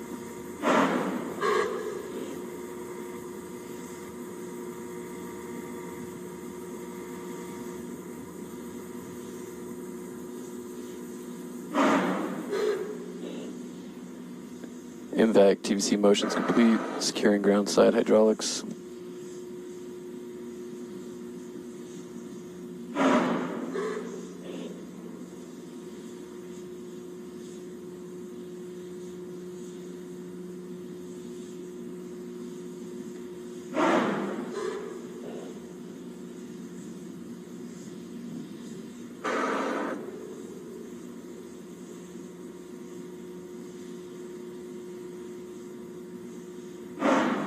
GNC, verify stage 2 TVC motion nominal.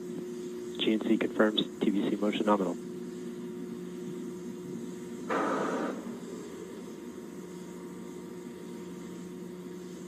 Stage 1 pogo bleed verification.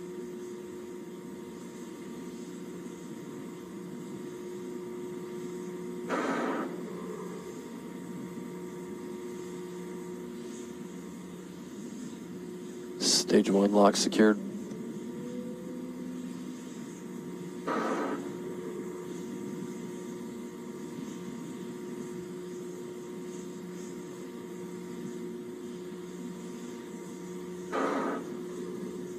MVAC fuel bleed complete, and igniter purges are complete.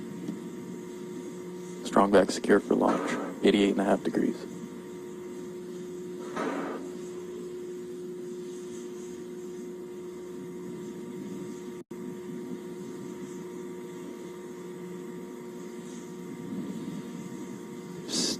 Stage 2 lock secured.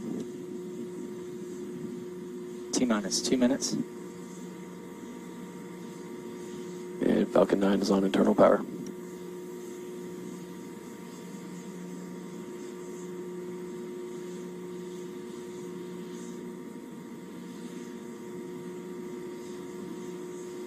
M1D fuel bleed is complete.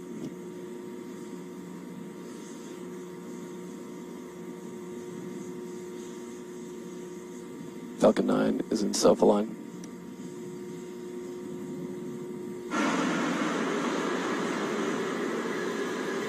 Stage 1 to Stage 2 cryogenium secured for flight.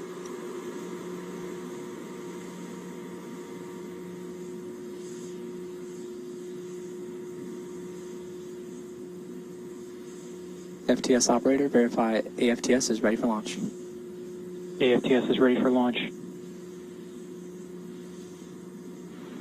VCDC, verify Falcon 9 and Dragon are in startup. Falcon 9's in startup. Dragon is in startup.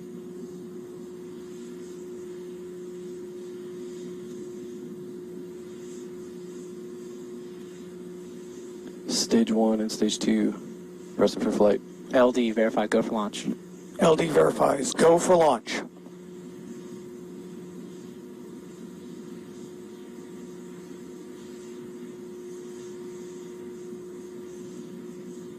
T-minus 30.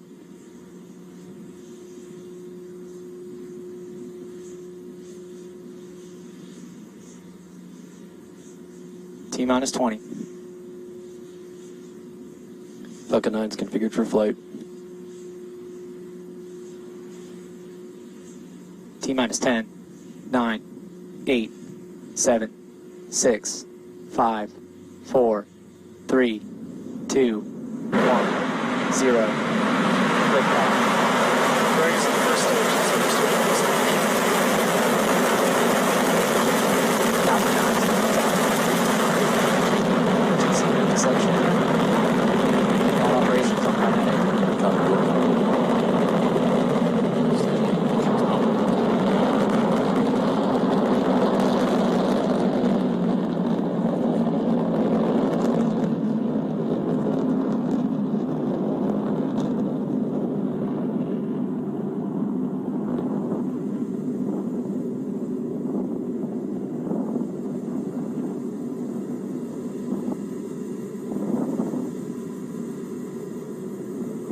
Power and telemetry on nominal.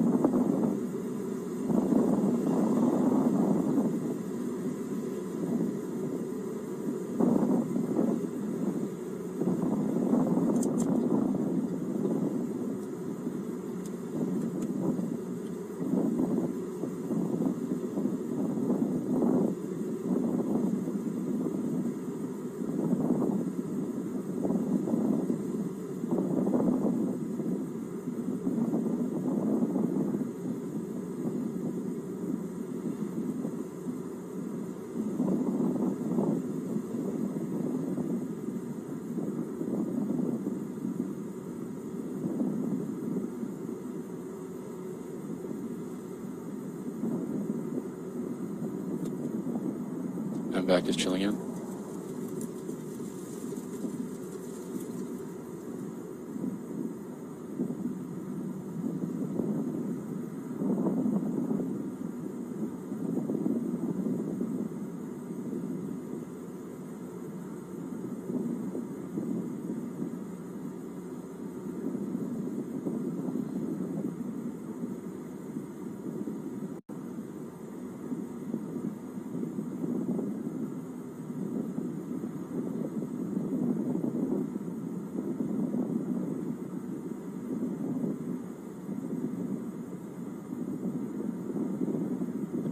LC, this is it. So I can count down.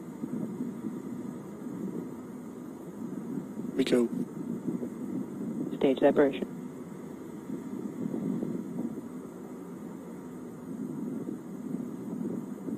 Dragons under stage 2 acceleration. Stage 1 is under its flip.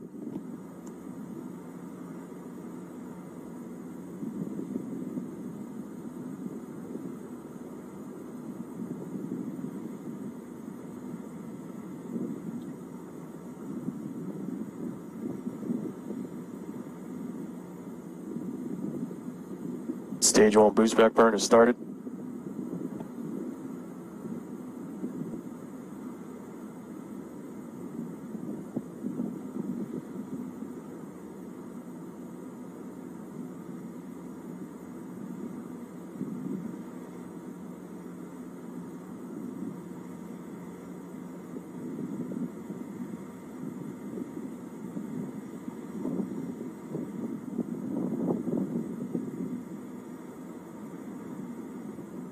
Stage 1 boost back is shut down.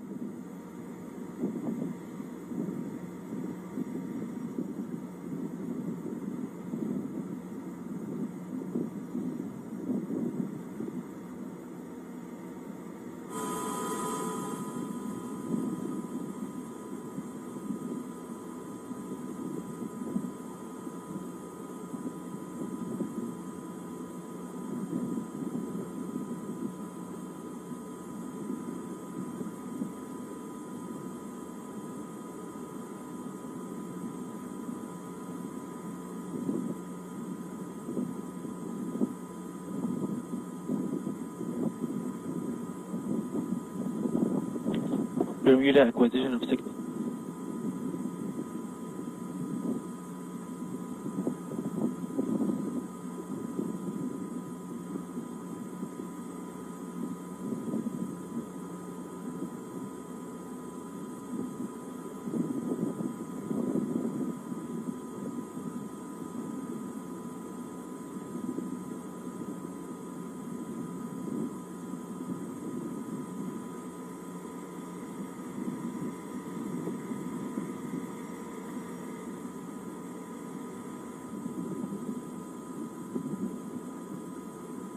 West Dragon of Bermuda.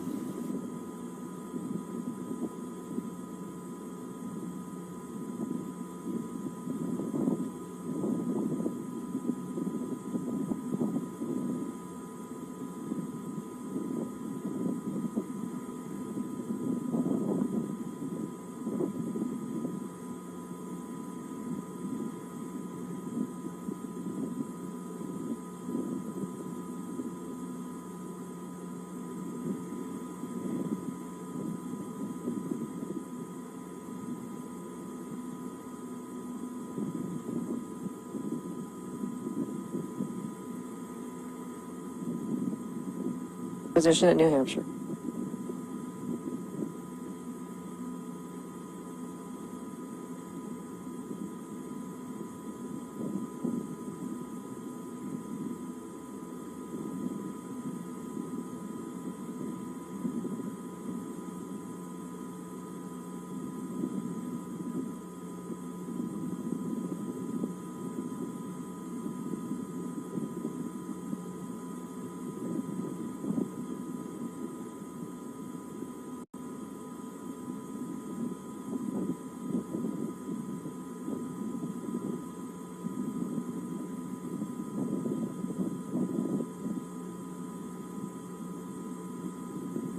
Stage 1 entry burn has started.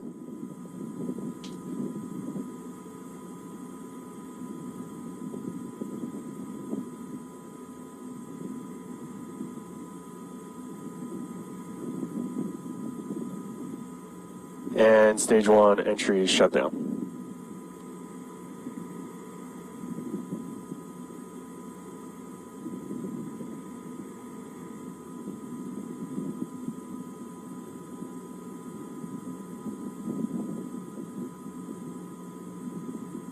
First stage AFTS has saved.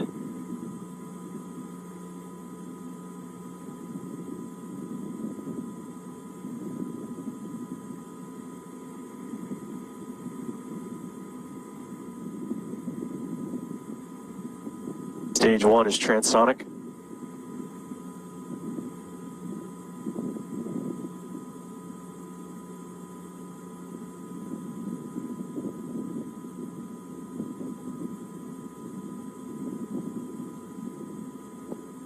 Landing burn has started.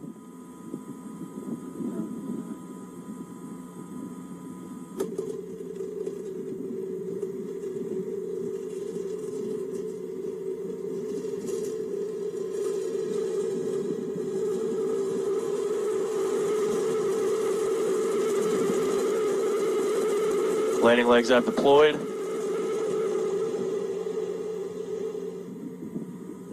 Stage 1 touchdown confirmed. Landing operators moving 11.100 on recovery net.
T-minus 10 minutes.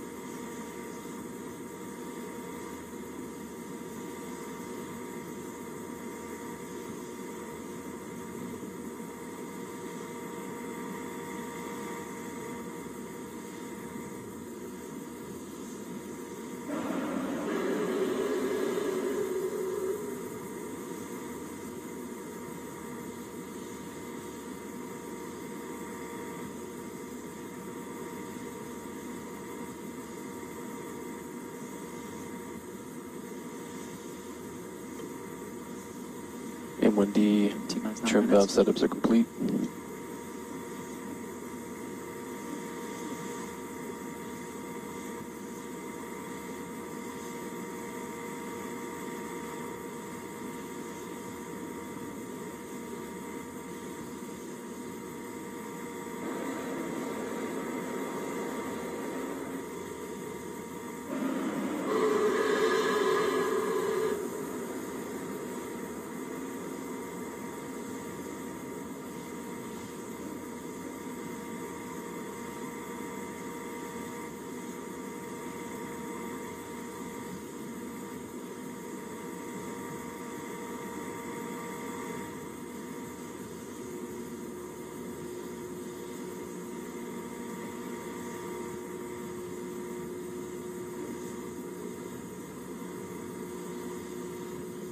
MVAC and M1D hydraulic pressure stepping up.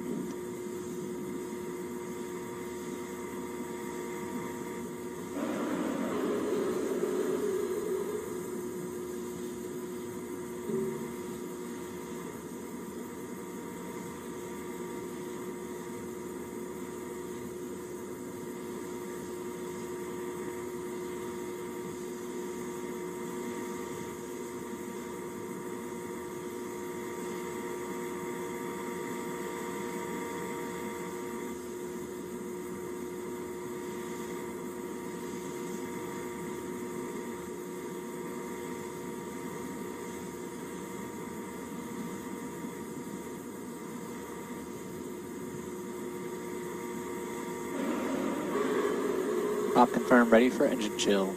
Props ready for engine chill. Stage 1 helium cushion secured.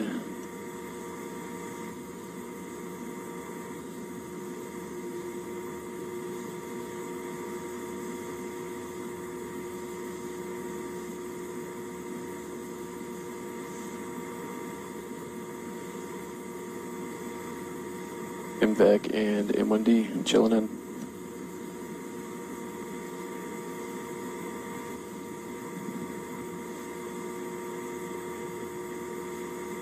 MVAC and M1D stepping up to full ground pressure.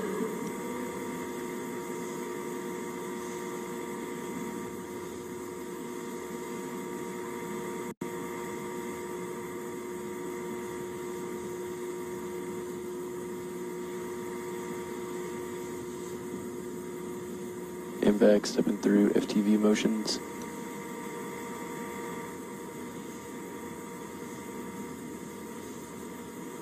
And stage 1 fuel secured. 6 minutes.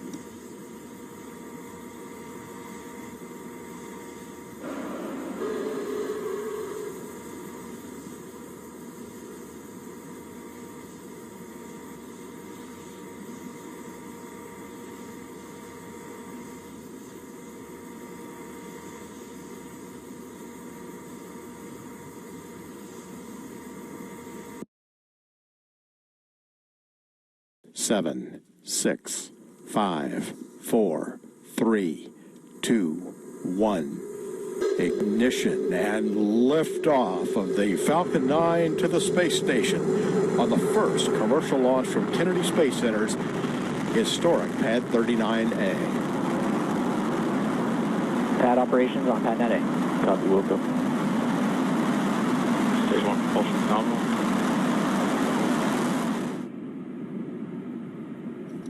First stage coming back to SpaceX landing site 1. Landing legs have deployed.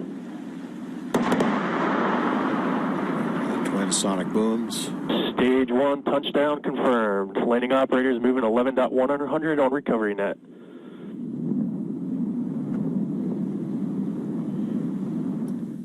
And Dragon has separated. Spacecraft separation.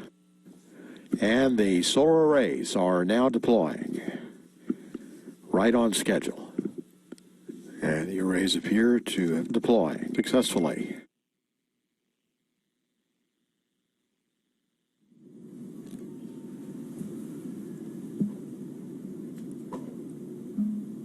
And good morning, everyone. This is our happy and successful post-launch news conference for Crs-10. And here to talk some about the launch today and the mission coming up, we have William Spetch, the Deputy Manager for the Transportation Office for the International Space Station at the Johnson Space Center in Houston. Jessica Jensen, the Dragon Mission Manager for SpaceX. And Pam Underwood, Manager for the FAA Office of Commercial Space Transportation. So we'll begin with our opening comments from William Spetch from JSC. Bill? All right. So obviously a great launch today. We were really excited to see everything go well after yesterday's countdown fun and getting going. Dragon is on its way. Space Station is in great shape and really looking forward to getting the 5,000 plus pounds of cargo coming up to the vehicle. They're going to capture in a couple of days here. And then we'll get right into a lot of robotic operations to go get into the trunk and pull out all of the payloads that we have in the trunk going forward. So obviously this kicks off a busy time for us on the ISS. We've got a progress launch coming up here on the 22nd as well. And we'll be looking forward to getting that onboard station shortly after Dragon gets there. So looking forward to a busy time in orbit over the next month, working all the science that we've got on this Dragon. Okay, thanks, Bill. Now to Jessica Jensen, the Dragon Mission Management Specialist from SpaceX. Thanks. Yeah, so obviously it's been a super exciting day. It was really awesome to see 39A roar back to life for the first time since the shuttle era. And it was extremely special that this first launch off 39A was a Dragon mission for NASA headed to the space station. So all in all, just I feel great. It's been fantastic. So Dragon is doing well, as you guys saw from the video. The solar arrays have deployed. The thrusters are firing. Dragon is headed to the space station and will arrive there very early Wednesday morning. And as you also saw, this was our 8th successful first stage landing and the 3rd successful landing at Landing Zone 1. So we're always very excited to get our first stage boosters back. They're really great for actually post-flight inspections, checking everything out, and then to reuse them in the future. I just want to give a thanks to NASA, the FAA, and the Air Force. Their support, especially for this first launch out of 39A, has been critical. We really thank your guys' support through all of this. Okay, thank you, Jessica. The FAA Office of Space Commercial Transportation now represented by Pam Underwood. Once again, Pam. Great. Thank you, George. Good morning, everybody, and thank you. We're very pleased to be part of this great day. We'd like to congratulate SpaceX for their successful launch this morning, and of course to NASA for the very important cargo now on its way to the International Space Station, and of course Kennedy Space Center for having a first launch, FAA license launch from here, and of course the first launch since the retirement of the shuttle program. So it's just a wonderful day, and we're very pleased to be part of it. The FAA licensed today's activity and provided oversight to the public safety aspects during the mission. The FAA is responsible for ensuring the protection of public property, national security, and foreign policy interests of the United States during commercial launch and reentry. And we're also responsible for encouraging, facilitating, and promoting the U.S. commercial space transportation industry. The FAA and NASA are partners in the commercial resupply program for the International Space Station. And as I mentioned before, we're very pleased to be part of this historic event and look forward to the activities to come. All right, thank you, Pam. And with that, we'll take questions here first in the audience, then we'll take some on the phone, then we'll go to social media, which social media can contact us by hashtag Ask NASA. We'll take their questions as well. And if you would, please have one question and a follow-up so that we have time to go on to everyone else that has a question. So we'll start first. Marcia, I think you have a question. Oh, all right here. Marcia? Yes. Hi, Marcia Dunn, Associated Press for Jessica. I'm wondering, have the SpaceX party started already? I mean, and how big of a deal was this for SpaceX? It seems like you make an incremental leap every time. And where does this fit in all that? Yes, this is a huge deal for us. Anytime we can get a new pad off the ground, we've completely modernized the way the pad is built. So yeah, it's super exciting. And, you're always a little bit nervous. We've run tons of tests to ensure that, the hold downs would release properly. And as you guys see, the strong back throws back in a different way than it used to at pad 40. And, we've done tons of ground tests, but we've never made it an actual rocket with a payload on top for that. So, to watch that happen for the first time was just amazing. Yeah, so I'm sure the team will be out celebrating tonight. As of now, we're still, watching Dragon and ensuring that it gets to, on its way to the space station safely. It still does checkouts for the next several hours. So, but all is looking great. We're not expecting any issues, but yeah, we'll be out tonight if you want to find us. All right, another question? Yes, right back here. Hi, Tim Fernholtz from Quartz. This is also for Jessica. I know yesterday the launch was scrubbed for a couple of issues. Can you talk through what SpaceX did to address those overnight? Were there technicians inside the rocket? Was it something you could look at from outside just to understand what happened? Sure, yeah. We scrubbed for one issue yesterday. It was for the thrust vector controller actuator on the second stage. We have two actuators on the second stage, and they steer the second stage nozzle through the second stage flight. So what happened was yesterday we run several checkouts leading up to T0. And while the behavior we were seeing on the backup mechanism was within our allowables, it was slightly out of family for each of the different checkouts. And it was something that we hadn't really seen before. And just so out of an abundance of caution, we called that actuator suspect, and we decided to scrub for the day. So we looked further at the data. We did isolate it to the actuator itself and decided to remove and replace that actuator last night. So yes, we did have to bring the vehicle horizontal and have technicians go in there and replace it. And then we were doing, in parallel with that, doing lots of analysis, checking everything out, ensuring that there wasn't some other, issue we were missing. So we replaced the actuator last night, ran checkouts on the pad, and then, that all went perfectly nominally, and then checked out again today throughout the count, and everything looked as expected. All right, Jay? Jay Barbary with NBC News. Right now, Jessica, what's your best guess on when we'll fly the uncrewed flight and the crewed flight?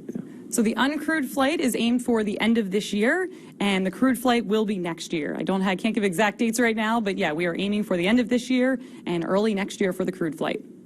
And as a follow-up, would you please post on the SpaceX billboard when you get over there, for none of your SpaceX drunks to call me any time during the night to get them out of jail. I'm tired of doing it. Will do. All right, a question right here on the front row. Hello, Kyle Brown with Media Majors, corresponding for the Planetary Society. This question's for Jessica. Given the successful return to flight from Vandenberg and now from 39A, what pad is SpaceX targeting for the first reused Stage 1 booster? That will be 39A as well. The launch is scheduled for March, so it's coming up very quickly. It's our SES customer, and so look out for it soon. Mm-hmm.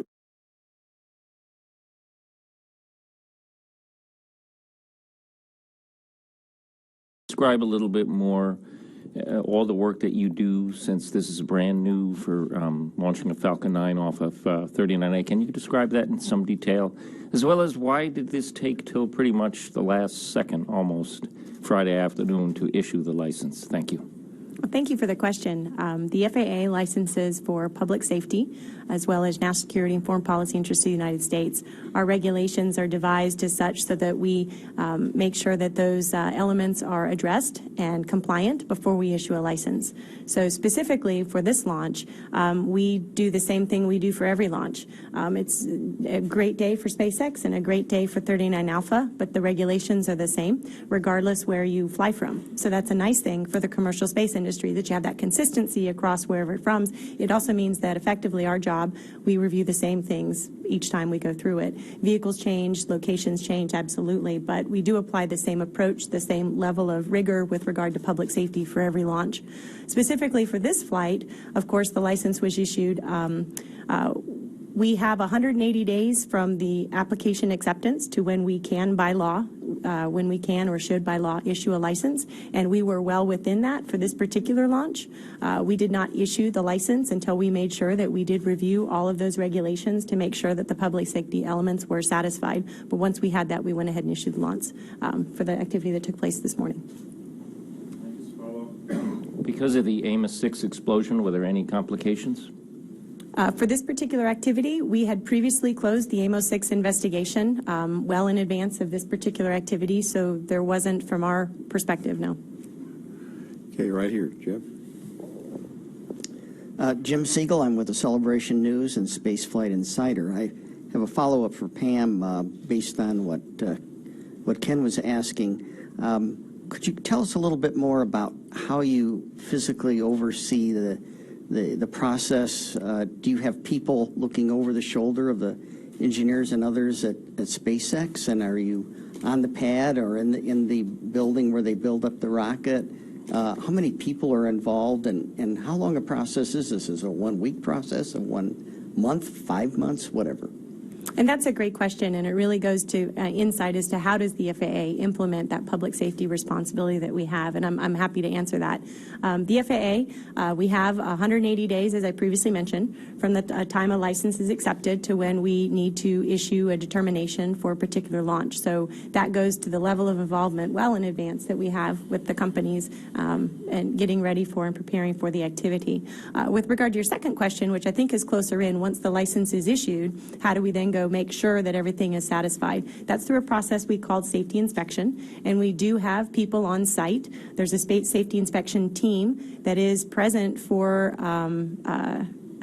inspections of public safety elements, things that are critical for public safety, installation of things that are critical for public safety. So our folks have been on the ground with SpaceX now for weeks and months leading up to this activity. That would include on day of launch, we had 2 safety inspectors sitting on console right there in the SpaceX Launch Control Center watching. And again, we're looking for compliance, demonstration of compliance. You know, in advance of the launch, the company, in this case SpaceX, told us how they were planning on meeting our very important public safety regulations, and we're there to follow up to make sure that that's actually going how.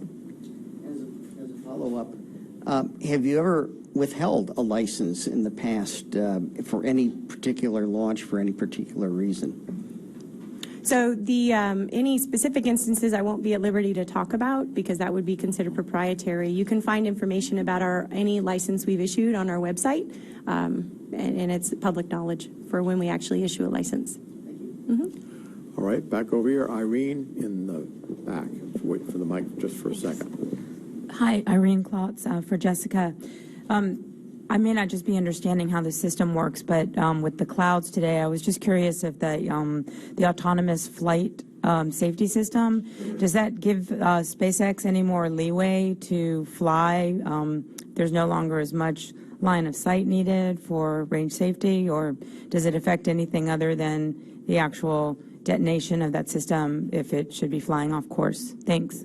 Sure. So Pam can correct me if I'm wrong, but I believe that most of the weather rules don't have as much to do with radar tracking as they do with vehicle safety.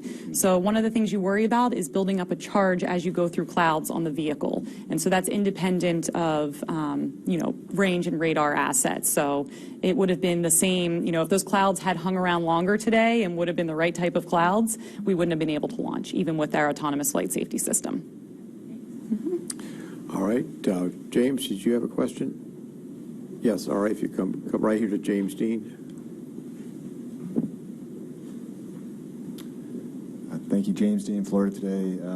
Jessica, I was wondering if you could tell us of the boosters you've recovered to date, prior to today, of course, how many does SpaceX consider to be reusable, I guess, for additional flights beyond, again, we know Crs-10 coming up, and just about the landings in general. I mean, I guess keep asking, as it seemed routine, but it does seem to be becoming more routine now.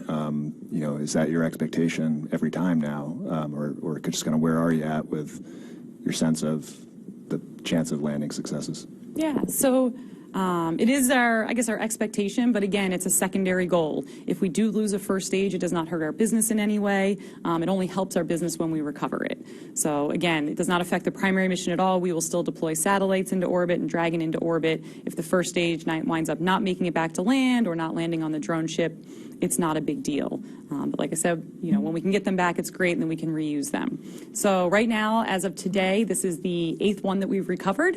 And we have, so of the 7 we had before, there was one of them that we used for extensive life testing in Texas. I think we had published some information about that we ran it through. I can't remember how many mission duty cycles, or it's the equivalent of a flight, and we ran it through, I think, 8 of those. So we basically took a flown booster and then put it on our test stand in Texas and just kept running it repeatedly as if it was seeing flight multiple times. So we would not likely refly that one. All the other ones are looking good and are potential candidates for reflight. But some we may choose to just do inspections on, which can be very useful for the company. We also have to work with our customers to ensure that they are okay with using reflown rockets. So we haven't decided which ones are going to which customers and which ones will be flown, but as we move forward, we expect to be able to refly more of them. Okay, we're going to take a couple of social media questions here right now and then come back. Cool, thanks. I'm Emily Farrar with NASA Social Media. This first Ask NASA question comes from Thomas on Twitter, and he wants to know how much time does it take to prepare 39A from one launch to the next? I can answer that one. So it's roughly 2 weeks. Yep, and depending on, we added significantly more blast protection at 39A compared to what we had at Pad 40, just based on lessons learned. So we're hoping that the turnaround, along with the massive water deluge system that we now have, protected the pad and that we can actually turn it around pretty quickly. But as of now, we're assuming that's going to take 2 weeks. And the second one comes from Pauline. What is the reasoning behind the decision to have the strong back pull away differently than before? So the reason for the strong back pulling back differently, forget this one. So partly it's to help with the umbilicals. So we have the umbilicals that come off basically the strong back is what it's called. All of your electrical and plumbing runs through there, and then those connect to the vehicle through umbilicals. And we will be able to make what we would say like higher reliability umbilicals, not as long, they won't get caught on things, the way we have the system currently set up today. All right, more questions over here. Let's go right here on the end. Chris Gebhardt with NASA Spaceflight. Wondering if you can talk about the work that still has to be done on Pad A for the Crew Dragon missions coming up, and how that work's going to be balanced with the cadence of launches that are coming up on that pad until Slick 40 is ready again. Sure thing. So the main thing we have to do is add the crew accommodation. So we are in the process of building an arm that the crew will actually come out onto Dragon on that at a higher level from the tower. So we have to get all of that underway. The goal is, now that we've had our first launch at 39A, we'll obviously do inspections after flight today, see how it looks. But the goal is to send most people back over to Pad 40 to start getting that back up. We hope to have that up and running sooner sometime this year, and that by doing that, by shifting most of our commercial satellite missions over to Pad 40 while keeping Dragon missions at 39A, that we'll be able to spread the missions out enough so that we can get all the crew work done in time. And is the pad, when it was configured for today's launch, is it also ready to host the first Falcon Heavy launch? It and is. What's the schedule for that? I forget the schedule. I don't have the exact date off the top of my head, but it is configured for Heavy. All right, more questions over here. Yes, right here.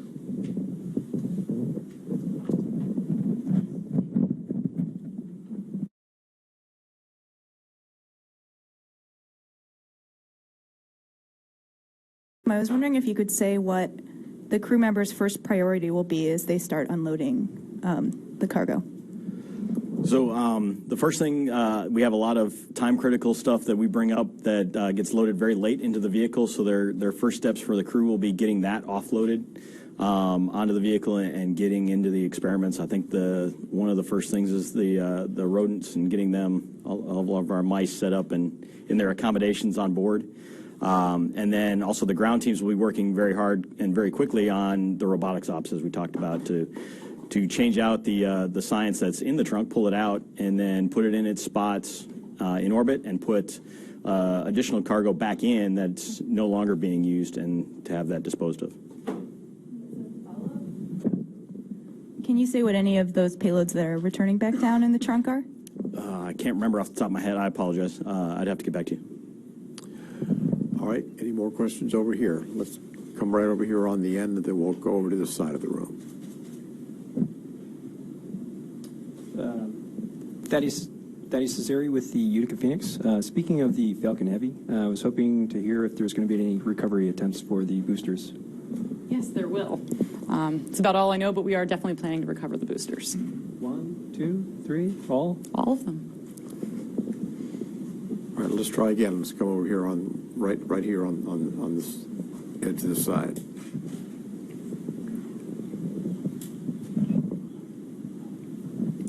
Hi, Jeff Faust for Space News. For Jessica, maybe you can talk a little bit about what you're going to be doing to the pad to inspect it and prep it for the next launch. And for Pam, what's FAA's role in the review and oversight of that before issuing a launch license for the next commercial mission? So the main thing we want to inspect is all the systems that are critical for launch. So cosmetic damage is no problem as long as the electrical wiring and all the plumbing for our locks, kerosene, the RP1, helium, as long as that is all intact, that's what we're really looking for. So if there's any damage to the critical flight systems, we're going to need to repair those. But if there's some cosmetic damage, that's okay. That's actually expected.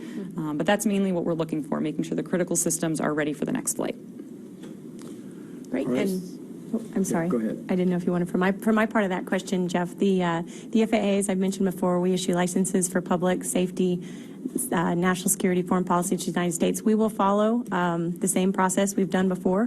When we're certain that those elements of public safety and our regulations are satisfied, then we'll issue the license. All right, we'll come over to this side of the room, right here in the back. Hi, Bart Leahy, Spaceflight Insider. Questions for Pam. Was there extra scrutiny because this is the first time it's a commercial launch on Launch Complex 39A? And follow-up with that would be, now that you've had the first launch, will it be simpler for SpaceX licensing going forward? So that's a great question, and one I've heard before from even applicants. Does the same process proceed? The answer is yes. We do the same thing every time. We look at the same regulations. The same regulations apply for every particular launch. You know, with regard to whether or not it's easier or more scrutiny on this particular launch, we have to satisfy public safety, and the public safety elements that we have to satisfy are consistent across all launches from anywhere that we license. Making it easier for them in the future, I would imagine it's probably a little bit easier for SpaceX once they kind of get their processes under a certain amount of regular cadence, I would imagine. But, you know, from an FAA perspective, we have the same, you know, thresholds for public safety element for every particular license and every particular launch. All right, right here. Hi, Ken Chang, New York Times. For Jessica, what's the condition of 40, and what do you have left to do to make it operational? So the condition of 40 is still, we haven't spent a lot of time on it. What happened was we did the initial assessment of 40 after the Amos accident, and we looked at where 39A was, and we basically made a decision at that point to prioritize most of our team over to 39A. That was going to be the quickest way for us to return to flight in the safest way. So we prioritized most of our team to 39A. We have completed all the inspections at 40 and have done some minor work there, but we really still, you know, have to do the majority of the work there. Yeah, did you have a follow-up? All right, let's go right next to him. Yeah, Scott Johnson with Spaceflight Insider. I believe this is the third booster to be returned to land. I think the first one during daylight hours. With that in mind, will there be any opportunity for media to go out to Landing Zone 1 and view or photograph the landed booster? Someone from our media team may be able to answer that. I don't know the answer to that question. All right, with that, Let's take one more question here real quickly, and then we'll wrap it up right here on the end. For Jessica and Pam, I'm wondering what the current plans for the expansion of Landing Zone 1 are to accommodate the Falcon Heavy cores, and for the FAA's part of that, is there anything different with 3 cores coming back, 2 at the same time, 1 a few minutes later? I actually don't have much information on that. Do you know? Well, I can speak from the FAA side. Again, the same regulations will apply when it is, in fact, 3 boosters, whether or not it was 3 or 1. We look forward to working with SpaceX and reviewing those elements once they're determined. And from that perspective, once we know all of those public safety elements and regulations are satisfied, we'll be able to license it just like we had done something today, only it would be 3 boosters instead of 1. All right, Marcia, a real short one because we're just wrapping up here. Yes, Marcia, AP for Jessica. So when is the next target launch from 39A? What's the date? In approximately 2 weeks. I don't have the date off the top of my head, but it's in approximately 2 weeks. All right, that's going to wrap up our briefing now that we're off the ground and Dragon is heading toward the station. For further information, you can go to www.nasa.gov/station. And that will conclude our briefing for the launch of CSRS-10. Thank you very much.